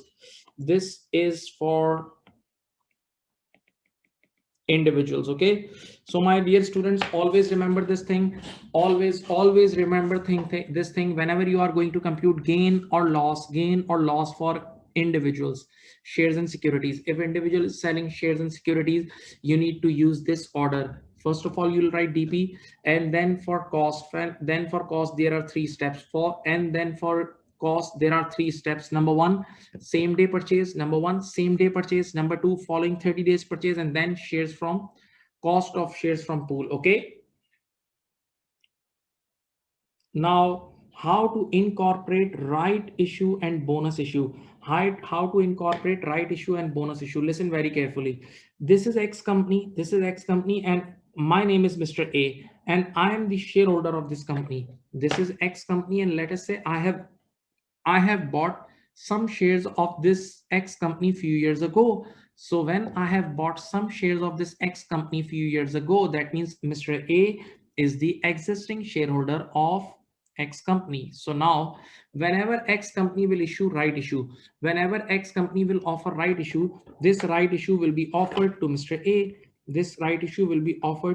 A. Now listen, I know right issue is a different word for us in accounting terminologies, but what is right issue here? For Mr. A, listen to my words. For Mr. A, right issue is nothing. For Mr. A as a shareholder, right issue is nothing but a normal purchase of shares for cash, because right issue is a cash issue. So what is right issue? For Mr. A, for a normal shareholder, right issue is normal purchase of shares for cash. Normal purchase of shares for cash. So whenever we buy shares for cash, we update our pool. How? See, existing, I had 10,000 shares. Existing, I had 10,000 shares. Like already I bought 10,000 shares for 20,000. Now, for example, there is a 2 for 5 right issue. See the screen? There is a 2 for 5. 2 for 5. 2 for 5 means 40%. 2 for 5 means 40%. Now, can you apply 40% on 10,000? Yes. So that means I have bought 4,000 shares. And for example, the price of this 4,000 shares is £4 per share. £4 per share. So 4,000 into £4 is £16,000. Okay. So in this way, whenever there is a right issue in the question, just simply think like that. Right issue for a shareholder, for a normal shareholder, right issue is nothing. Right issue is nothing but simply purchase of shares for cash. Purchase of shares for cash. And whenever we buy shares for cash, we'll update our pool, both columns, the shares column as well as the cost column. Okay. This is the treatment of right issue. Now, student, listen to me. What should be the treatment of bonus issue? Come on, tell me. What should be the treatment of bonus issue? What should be the treatment of bonus issue? We all know bonus issue is a free issue. Bonus issue is a free issue. So if the bonus issue is written in the question, so you just need to update the shares column, and you just simply need to write the dash. You need to leave the cost column, so only shares column will be updated. Only shares column will be updated, students. Only shares column will be updated. Okay, so that's the implication. Now, there is one area which we call it paper to paper takeover. This is the last area. After this, I'll be shifting. I'll be shifting to the questions. Okay, so get ready. Please. Paper to paper takeover. What is the story? Listen, this guy is Mr. A. This person is Mr. A. Listen, Mr. A purchased 10,000 ordinary shares of X company. This is X company. See, Mr. A purchased 10,000 ordinary shares of X company for £40,000 3 years ago. Mr. A purchased 10,000 ordinary shares of X company for £40,000 few years ago. Okay. Now, today, what happened? Today, Y company is planning to take over X company. Y company is planning to take over X company, and we all know when Y company wants to take over X company, so Y company needs the ordinary shares. Y company needs ordinary shares of X company. So Y company gave this offer. See, this is the offer. Y company gave this offer to all shareholders. Y company gave this offer to all shareholders of X company. What is the offer? Listen, what is the offer? If you give one ordinary share of X company,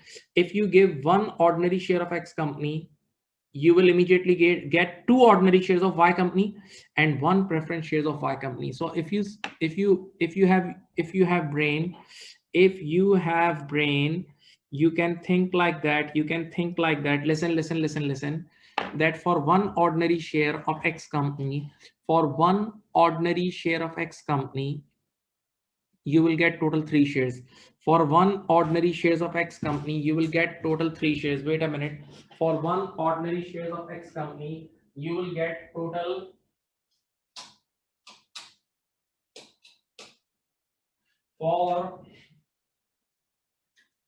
for 1 ordinary share of X company, you will be getting total 3 shares. So it's a pure share exchange. Now, Mr. A immediately called tax department that, do I need to pay any tax? Tax department said, no, you don't need to pay any tax because you didn't receive any cash. This is pure share exchange. You didn't realize anything. You didn't receive any cash. So it's pure share exchange. Okay. So now how many shares Mr. A received? How many new shares Mr. A received? So, see, 1 for 2. For ordinary shares, 1 for 2. 1 for 2. That means double. So Mr. A already had 10,000 ordinary shares. So double of 10,000 is 20,000. So Mr. A received 20,000 ordinary shares of Y company. And what is the deal for preference? 1 for 1. What is the deal for preference? It's 1 for 1. So Mr. A received 10,000. Mr. A received 10,000 preference shares. Mr. A received 10,000 preference shares of Y company, 10,000 preference shares of Y company, right? Okay. Now, just listen. We need to do one thing. We don't need to pay any tax now. We don't need to pay any tax now. No. But yes, the tax department advised us to calculate the base cost, to calculate the base cost of these two, to calculate the base cost of these two. I said, why we need to calculate the base cost? So they explained us, listen, previously we only had one class of share, that is ordinary. Previously we had only one class of shares, that is ordinary, but now we gave away our ordinary shares and now we have two different classes of shares. Now we have two different classes of shares. So when we have two different of classes of shares, so definitely we need to make two different pools. Definitely we need to make two different pools.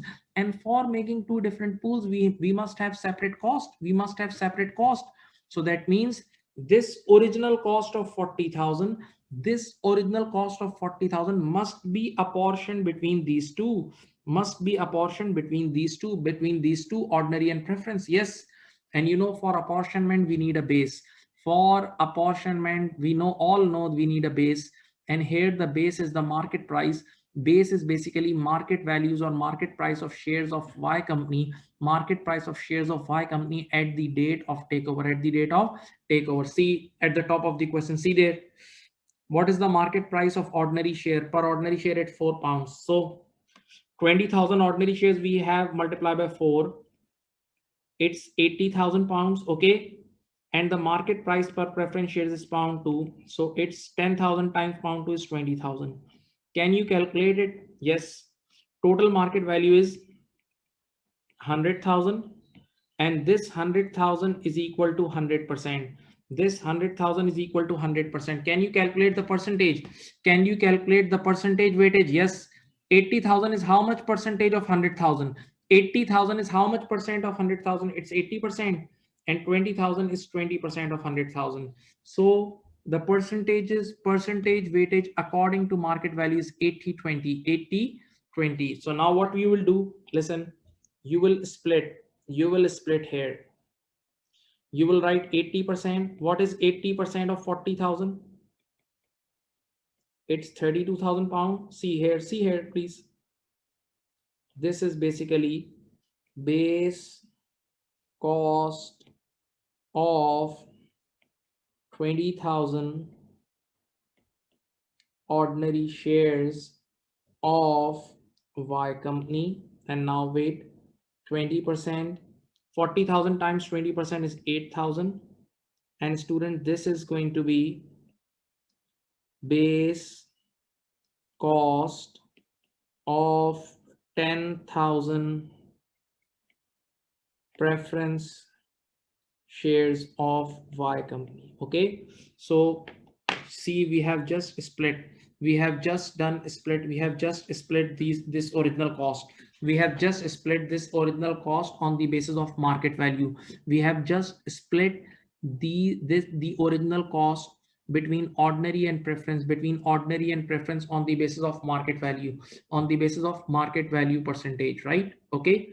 Now as a student you may think, sir, what is the need of this split? Student, just think, there is a possibility in future we sell these shares separately.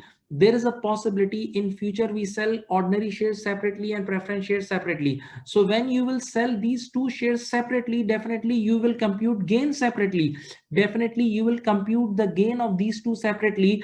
And for the computation of separate gain, you need separate cost. For the computation of separate gain, you need separate cost. That's why you have calculated separate cost. That's why you have calculated, students, separate cost here. That's why you have calculated separate cost for these two. That's why you have calculated separate cost for these two.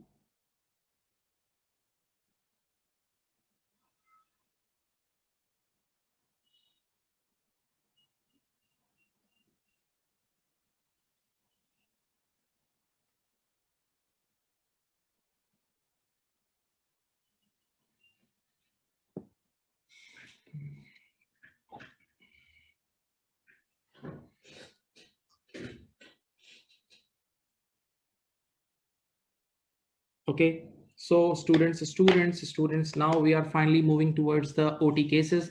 Finally, we are moving towards the OT cases part. Okay, so our first question you can see on the screen. Our first question, please don't sleep.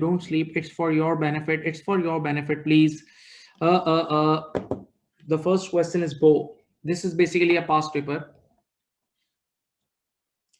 You are trainee accountant,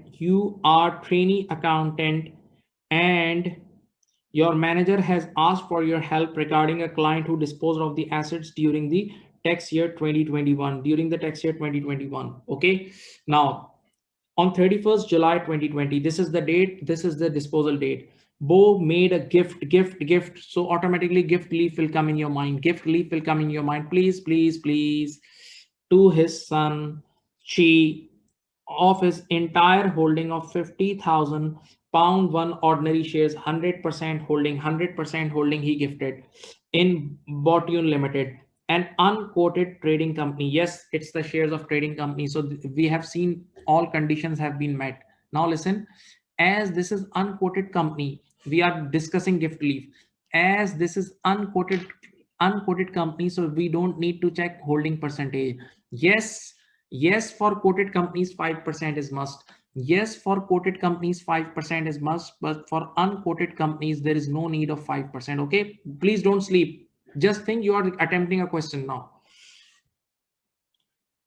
The market value of the shares on that date was 210,000. Okay, so the cost is 50,000. The cost is 50, sorry, wait.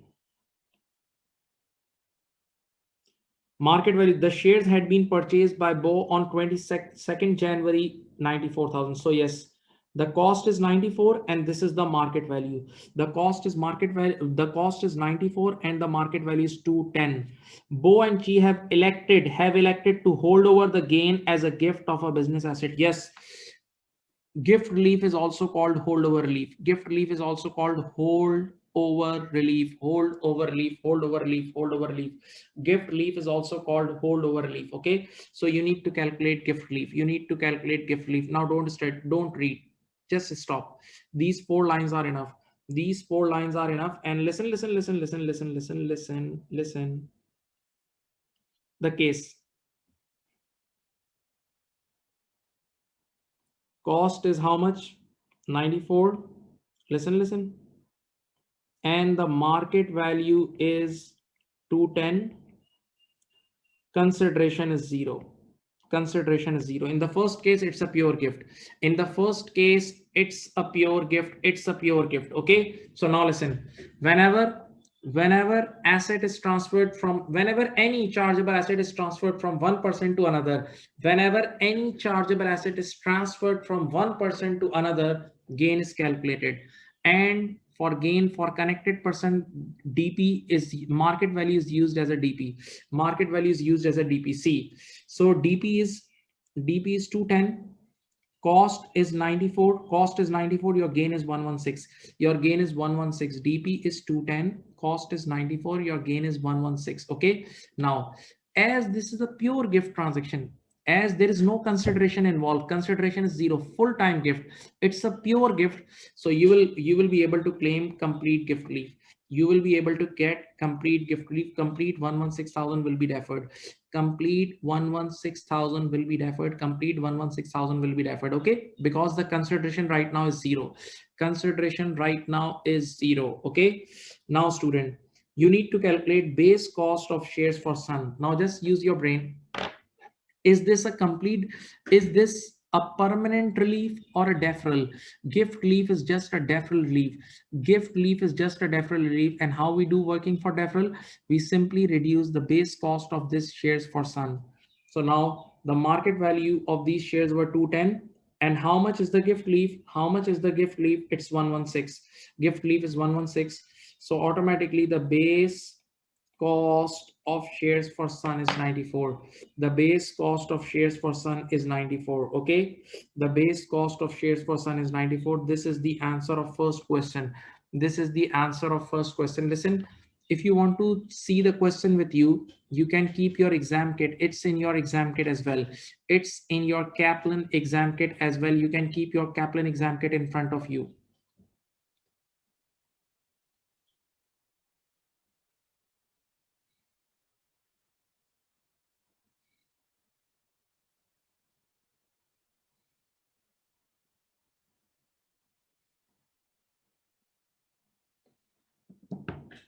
Now, next part. See, what is the cheese base cost of 50,000 ordinary shares in Botune Limited? Answer is 94. A.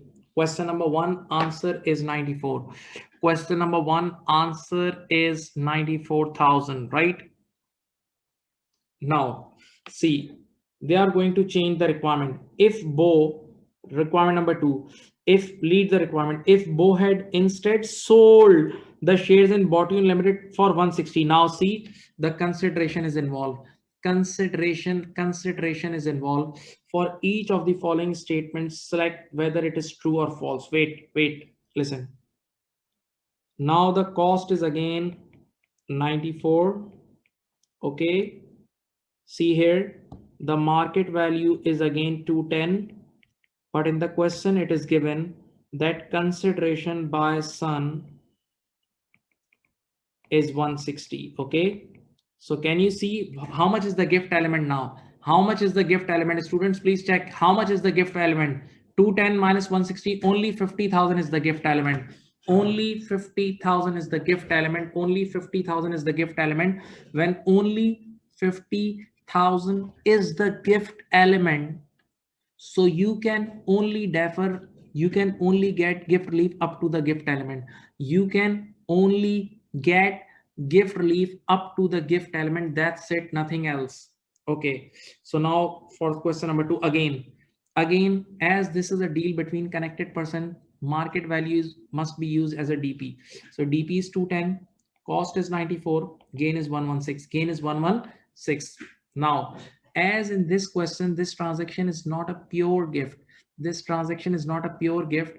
So in this case, the consideration is involved. So you can only get gift relief up to the amount of gift. So amount of gift is only 50,000. So 50,000 is your gift relief. So finally your gain immediately chargeable for dad. Gain immediately chargeable for dad is 66,000. Now, what should be the base cost? Now, what should be the base cost for son? Market value is 210. And how much is the gift relief now? It's 50,000. So base cost is automatically 160. This is the solution for second question. And let me now read the true and false thing. Let me now read the true and false thing.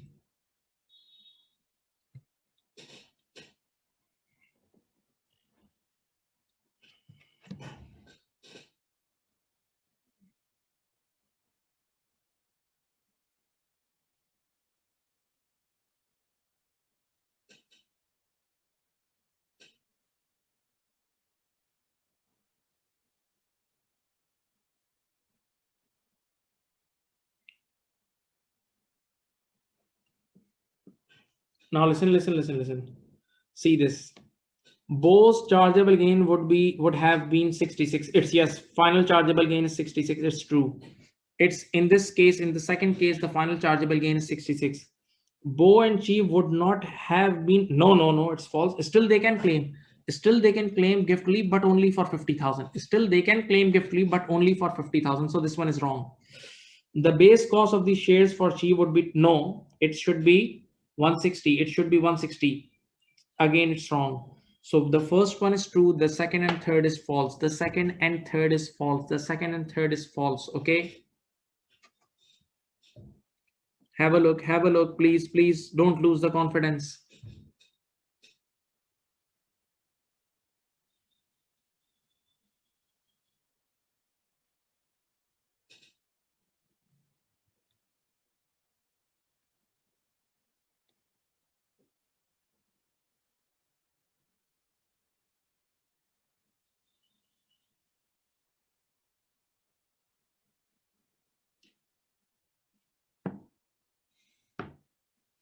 Now, like next, when is the capital gain tax due date for tax year 2021? Hold. Very simple. It's very simple. You have studied the self-assessment chapter and still you know this. Now you are on the end of the paper, time is very near. You know, CGT is always paid through balancing payment. CGT is always paid through balancing payment. So now for 2021 fiscal year, for 2021 fiscal year, for 2021 fiscal year, for 2021 fiscal year, CGT due date is 31st January 2022. CGT due date is 31st January 2022. First thing, and one second. By what date must Bo and she make the election date to hold over the gain on the Botune Limited shares? To hold over the gain on Botune Limited shares, it should be, listen, this is a separate thing. For election of gift relief is 4 years from the end of the fiscal year. 4 years from the end of the fiscal year. Go slow. Our fiscal year ends on 5th April 2021. Our fiscal year ends on 5th April 2021. Please add 4 years. Add 4 years. So from 5th April 2021, if you add 4 years, it's 5th April 2025. Okay, so this is the answer. So where the matrix meets this block. 31st January 2022 is the CGT due date and the claims due date is 5th April 2025. So this is the answer. We have done 3 MCQs. We have done 3 MCQs so far. We have done 3 MCQs so far.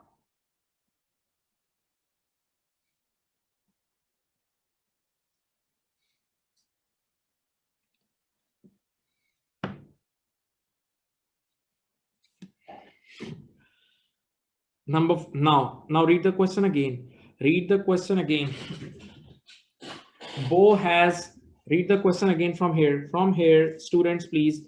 Bo has taxable income in the tax year of 30,500. Taxable income means non-saving interest dividend.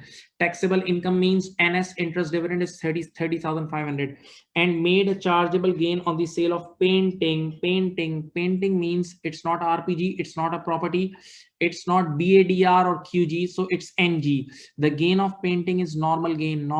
It's not RPG or QG, it's NG. So 20,700 is your gain. Bo has never made any other chargeable disposal. What does it mean? Bo has never made any other chargeable disposal. That means his annual exemption is also free. So you are required to use the annual exemption as well. You are required to use annual exemption as well. Okay. Now, just with these two lines, I'm going to calculate tax. With these two lines, I'm going to calculate the tax. I'm going to calculate the tax. Students, please look at me. Listen. Assuming that no other chargeable gain arises in the tax year, how much capital gain tax would Bo pay on the disposal of painting? Listen to me. The gain of painting is 20,700. There is no other gain. That means annual exemption is free. So we'll use annual exemption here, 12,300. Now please help me. 20,700 less 12,300. 20,700 less 12,300. How much is this? It's 8,400 something. How much is this? Yes, it's 8,400. It's 8,400 is your taxable gain. 8,400 is your taxable gain. Okay, and yes, this is normal gain, NG. Okay, now listen. Now let's interact with bands. Your normal band is 0 to 37,500. So the capacity of your normal band is 37,500, and in the question it was written that your non-saving interest taxable income, your non-saving interest dividend taxable income is 30,500. So when your taxable income is 30,500, that means your first band has already been used up to some extent. So from 37,500 less 3,500, you have unused band of 7,000. You have unused band of 7,000, and yes, this unused band can be used for CGT. Now, how much is the CGT? Your CGT is 8,400. Your CGT is 8,400. So what you will do, listen to me. You will pick up this CGT and you will knock the first band. You will pick up this gain, yes, this gain of 8,400. You will pick up this gain of 8,400 and you will knock the first band. So only 7,000 capacity is available. Only 7,000 capacity is available. So you will write 7,000 times 10%. Sir, why did you write 10%? Because for normal gain, the first band rate is 10%. Okay. So now out of 8,400, you have calculated tax of 7,000. Now the remaining 1400, the tax rate should be 20%. So it's 280. So I think it's 980 is your CGT. 980 is your CGT. I hope you got it. I hope you got it. 980 is your CGT. 980 is your CGT. Take your time, please. 980 is your CGT.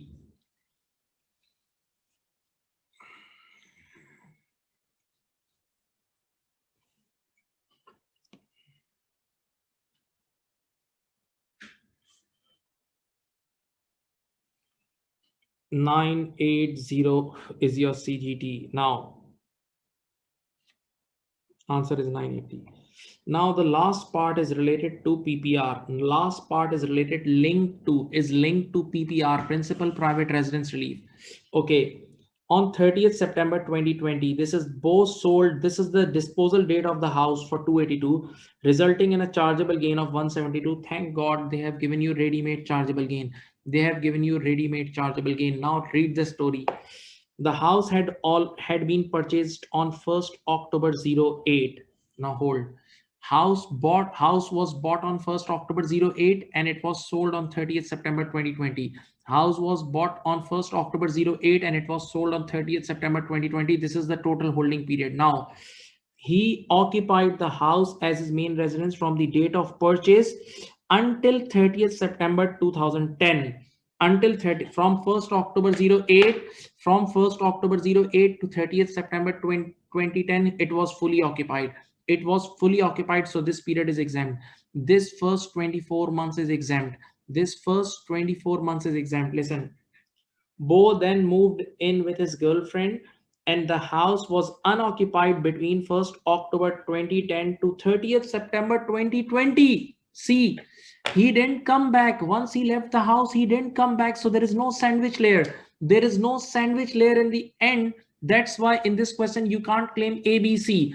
In this question, you can't claim ABC deemed period of occupation because there is no sandwich, because he didn't come back. But yes, last 9 months relief is always available. Yes, last 9 months relief is always available. Last 9 months relief is always there. Last 9 months relief is always available to you. Last 9 months relief is always available to you, right? Last 9 months relief is always available to you. Okay. Now let's make the sketch. Listen to me. This is the sketch. Listen to me. It's very easy. From 1st October 08 to 1st October 010. 1st October 010 or 30th September 010 is same. So first 24 months, this is APO. APO means actual period of occupation. And as you are living in the house, it's exempt. As you have bought the house for residence purpose and you are living, so it's exempt. It's exempt, right? Okay. So first 24 months, you will put, see, this first 24 months you will put as an exempt, right? Then from 1st October 10 to 30th September 20, continuous absence period. From 1st October 10 to 30th September 20, continuous absence period. So it must be chargeable. But yes, 30th September 2020 is the disposal date. You will calculate you will separate the last 9 months. You will be separating the last 9 months. You will be separating these last 9 months. These are also exempt. Last 9 months are also exempt. This last 9 months is exempt. Okay. So what is the chargeable area from this area? Listen to me. From this area to this area, hope you can do your counting yourself. These are 111 months. Okay. 111 months. These 111 months. These 111 months are chargeable months. These 111 months are chargeable months. Okay. So now finally you can add them up. Your total months are 24 plus 9 plus 111 is 144. 33 months are exempt and 111 months are chargeable. 111 months are chargeable months. Okay. Total months 144, 33 months, 33 months are exempt and 111 months are chargeable months. Okay. Take your time, take your time. No need to rush. Take your time, take your time, take your time. Please have a look. Now they are saying how much principal, just PPR, principal residence relief is available. How much residence relief is available? Listen, no need to write DP and cost. No, I know the format. We all know the format. First of all, we write the DP, then we write the cost. And the difference of DP and cost is gain. But luckily examiner has ready-made given us the gain. See this, see this, see this, see this. Examiner has ready-made given us this gain. See this gain, 172,000 is the gain. Examiner has ready-made given us the gain. Open your eyes, check it out, check it out. Examiner has ready-made given us the gain. So what we'll do, we'll write gain. And what is the formula of PPR? Gain multiply by exempt months divided by total months. Gain multiply by exempt months divided by total months. Can anybody of you calculate the PPR? It's 39417. 39417 or 39416. That's it. That's it. That's it. That's it. That's what they ask you. That's what they ask you. That's what they ask you. This is 39417. This is straight away 39417 is your PPR. 39417 is your PPR. 39417 is your PPR. And your answer is C. Your answer is C. Your answer is C. Please check it out.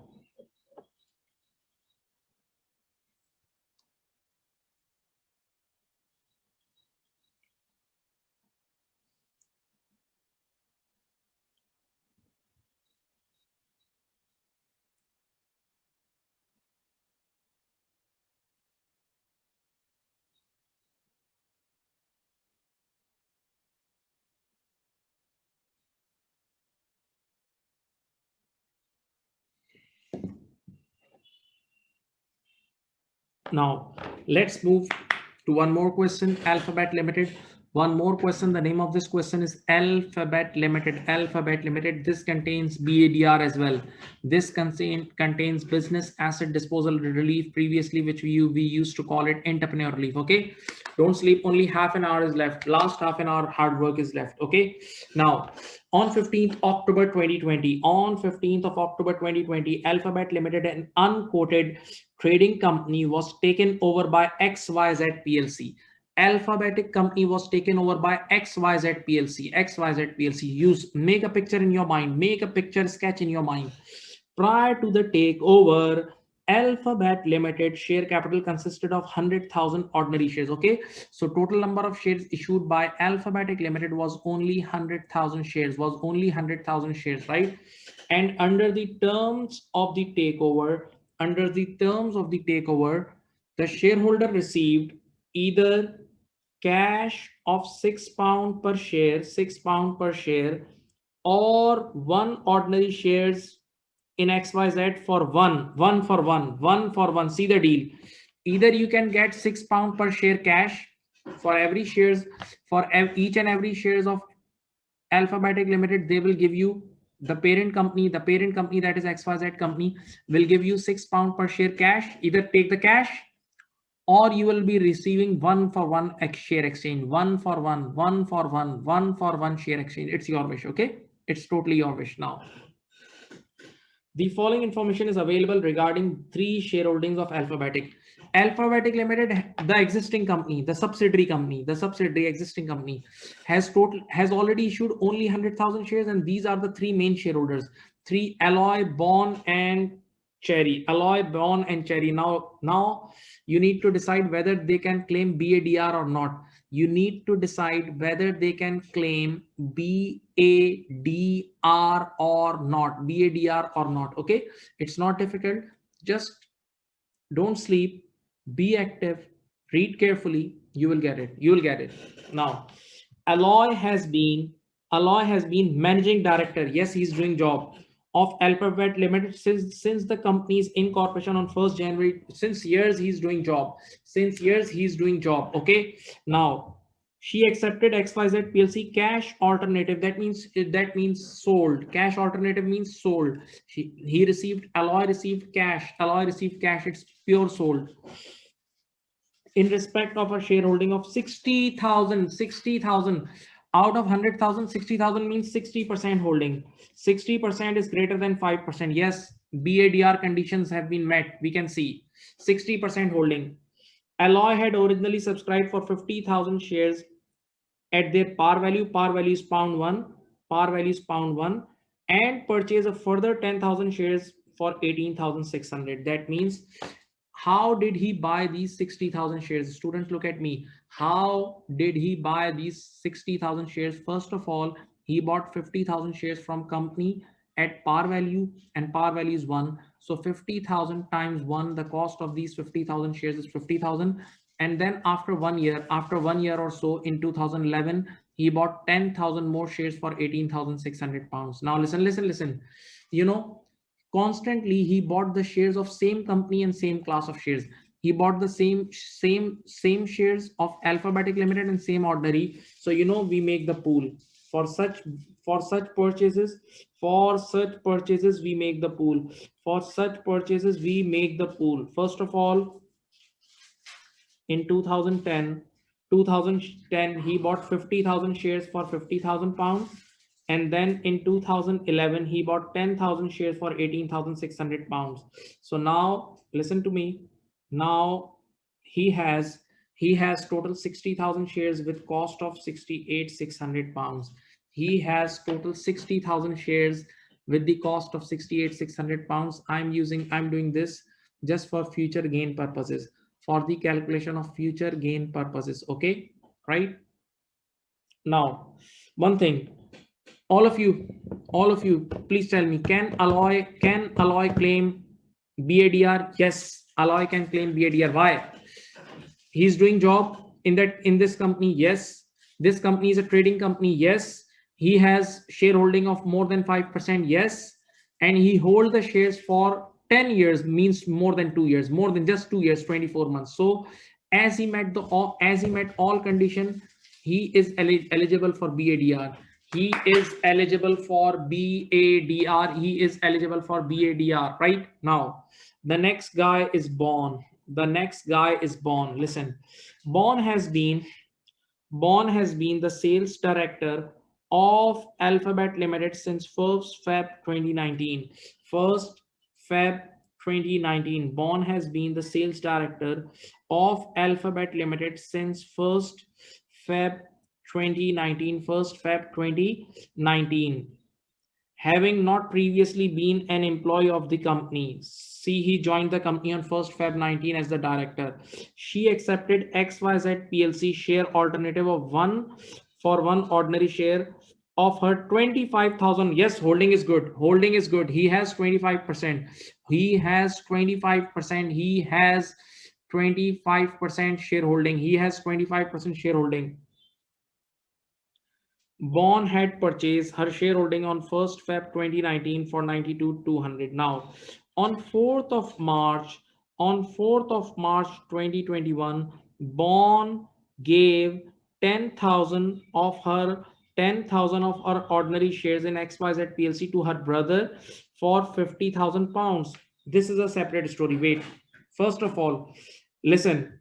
This is 1st February 2019, and when did you get this deal? Listen. This deal happened on 15th October 2020. See, almost 1.5 years. See, the holding of Alphabet Limited shares is only 1.5 years or so, not 24 months. This bond did not complete. Complete 24 months holding period. So that's why bond is not qualified for BADR. Okay, bond cannot claim BADR because 24 months is must. See, bond bought the shares on 1st February 2019, but he got but he left these shares. He left these shares on 15th October 2020. So only 1.5 year, max 1.5 year holding, not complete 24 months holding. So he is not eligible for BADR. Don't forget. Okay. Now come to the third guy, Cherry. Skip this paragraph. Skip this paragraph. I'll do this paragraph. Don't worry. I'll do it. Don't worry. It's about next requirement. Cherry has been employee of Alphabet Limited since 1st May 2011, many years. She accepted XYZ PLC share alternative of 1 for 1 ordinary of her 3,000. Now tell me, only 3% shareholding.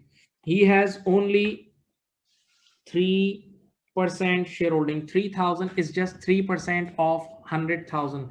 3,000 is just 3%. That means he's not meeting. He's not. Cherry is not going to qualify for BADR. Cherry is not going to qualify for BADR. Okay. Now hold. Let's do the first MCQ. First MCQ. Which of the following individuals met the qualifying conditions for business asset disposal relief? Business asset disposal relief. Business asset disposal relief. Yes. Alloy. These two didn't meet. Alloy met this condition. Alloy met the condition, but these two, Bond and Cherry, did not meet, and I told you the reason why. I told you the reason why. Okay. Please check it. Please check it.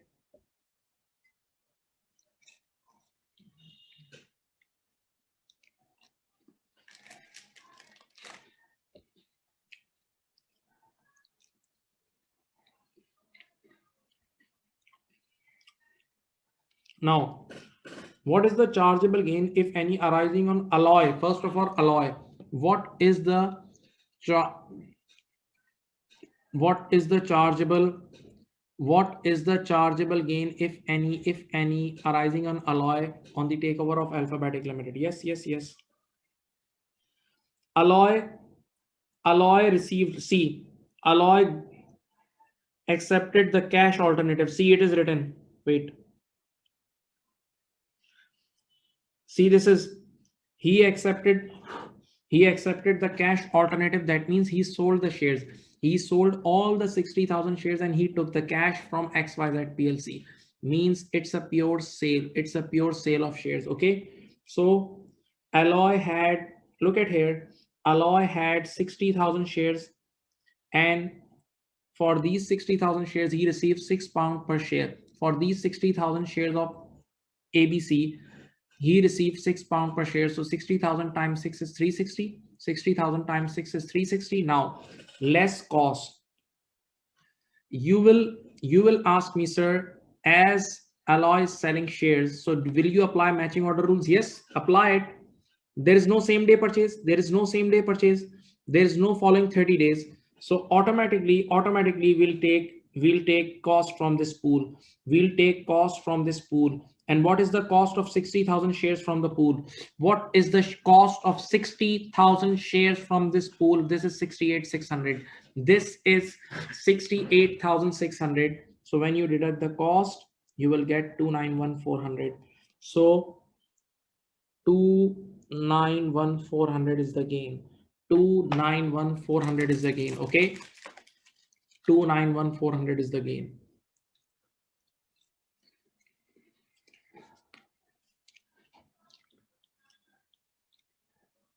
$291,400 is the gain.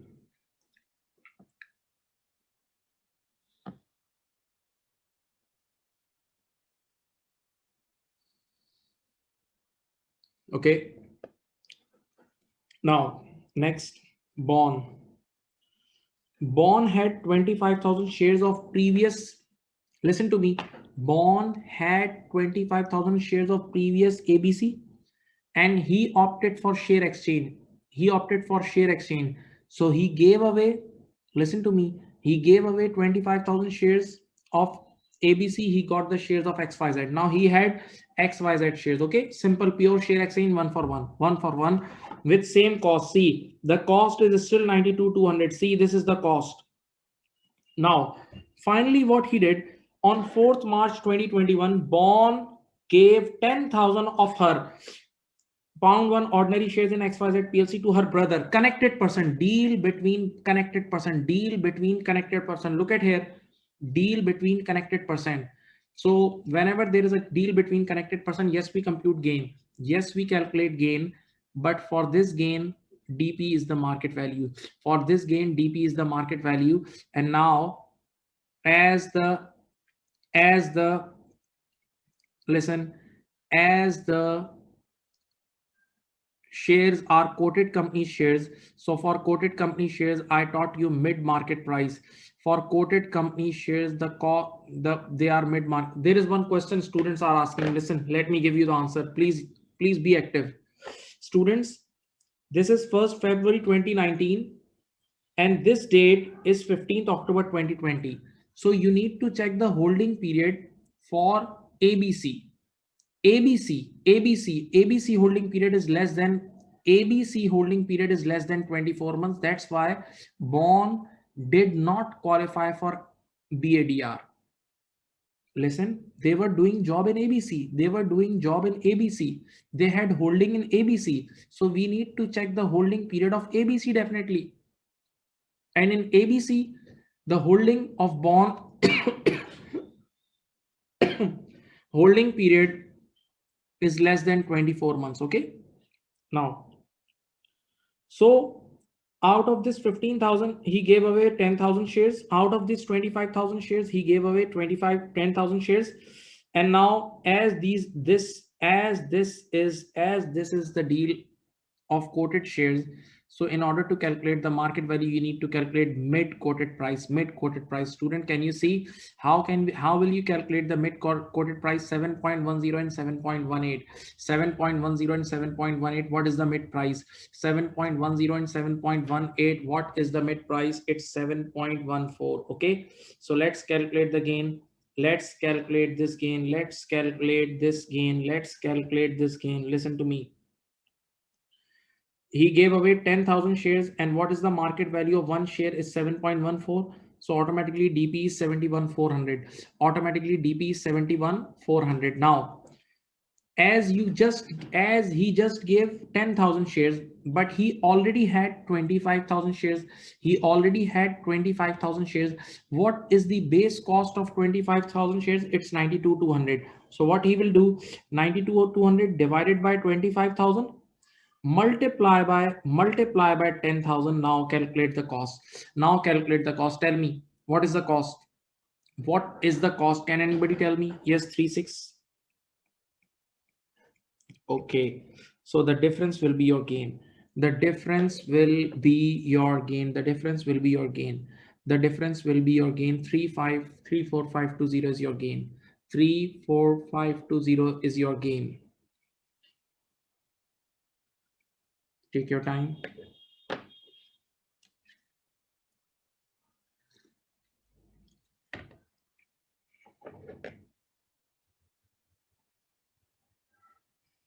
Now point number three.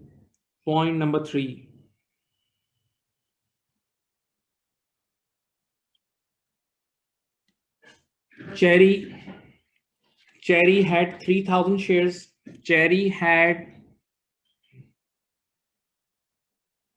Yes, duration of job must also be 24 months. Duration of job must also be at least 24 months. Yes.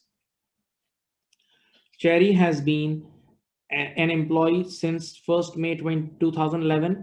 She accepted XYZ PLC share alternative. That means 1 for 1. So she gave away 3,000 shares of ABC and she got 3,000 shares of XYZ. But yes, holding is less than 5%. So no more BADR. Now, Cherry had purchased the shareholding. This is the base cost. Don't forget. Now, on 13th November 2020, Cherry sold 1,000 shares of her shares in Act for 6,600 He sold it for 6,600, 1,000 shares. Okay. Now, Cherry died on 5th April 2021 and her remaining 2,000 shares, ordinary shares in XYZ PLC, were inherited by her daughter. On that date, these shares were valued at 15,600. Do you know this case of death? Do you remember the case of death I told you? at the time of death. At the time of death, if you transfer any chargeable asset, no more CGT application, no CGT application, no CGT application, and your market value at the date of death, market value at the date of death will be market value of these shares at the date of that will be the base cost for daughter, will be the base cost of shares for daughter, right? Remember? Okay, so now let's calculate what they are asking. Read this requirement.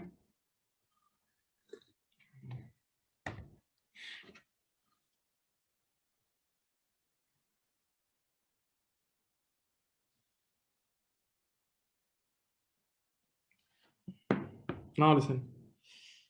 Point number 3. What is the chargeable gain on the disposal of shares? This is already we have done. How much? What is the answer of this? 34520. Yes. Now, by what date must bond pay any capital gain tax due as a result of the disposal of shares? You know, can you tell me for 2021 fiscal year, what is the due date of CGT? What is the due date? Yes, very good answer. 31st January 2022. For 2021 fiscal year, the due date is 31st January 2022. Now, what is the last requirement? What is the allowable cost that will be used by Cherry's daughter in the capital gain tax computation on a subsequent disposal of her inherited shares? You remember? Listen. For transfers at the time of death, market value of the asset at the time of death will be treated as base cost for daughter. Simple. So at the time of Cherry's death, what was the market value? What was the market value of those 2000 shares? What was the market value of those 2000 shares? 15,600. So automatically that market value will be treated as base cost for this daughter. And when in future this daughter will sell these shares, this base cost of 15,600 will be used. So answer is A. Answer is A. Very simple. Answer is A. Very simple. Okay, right? So students, I hope you understood all these things. So that's it for today's class, and stay in touch in the WhatsApp group. Okay, I'll send you more classes. And we'll tell you the schedule of remaining classes on the WhatsApp group. Okay, and we'll share the slides with you as well. So it's time to say goodbye. Take care.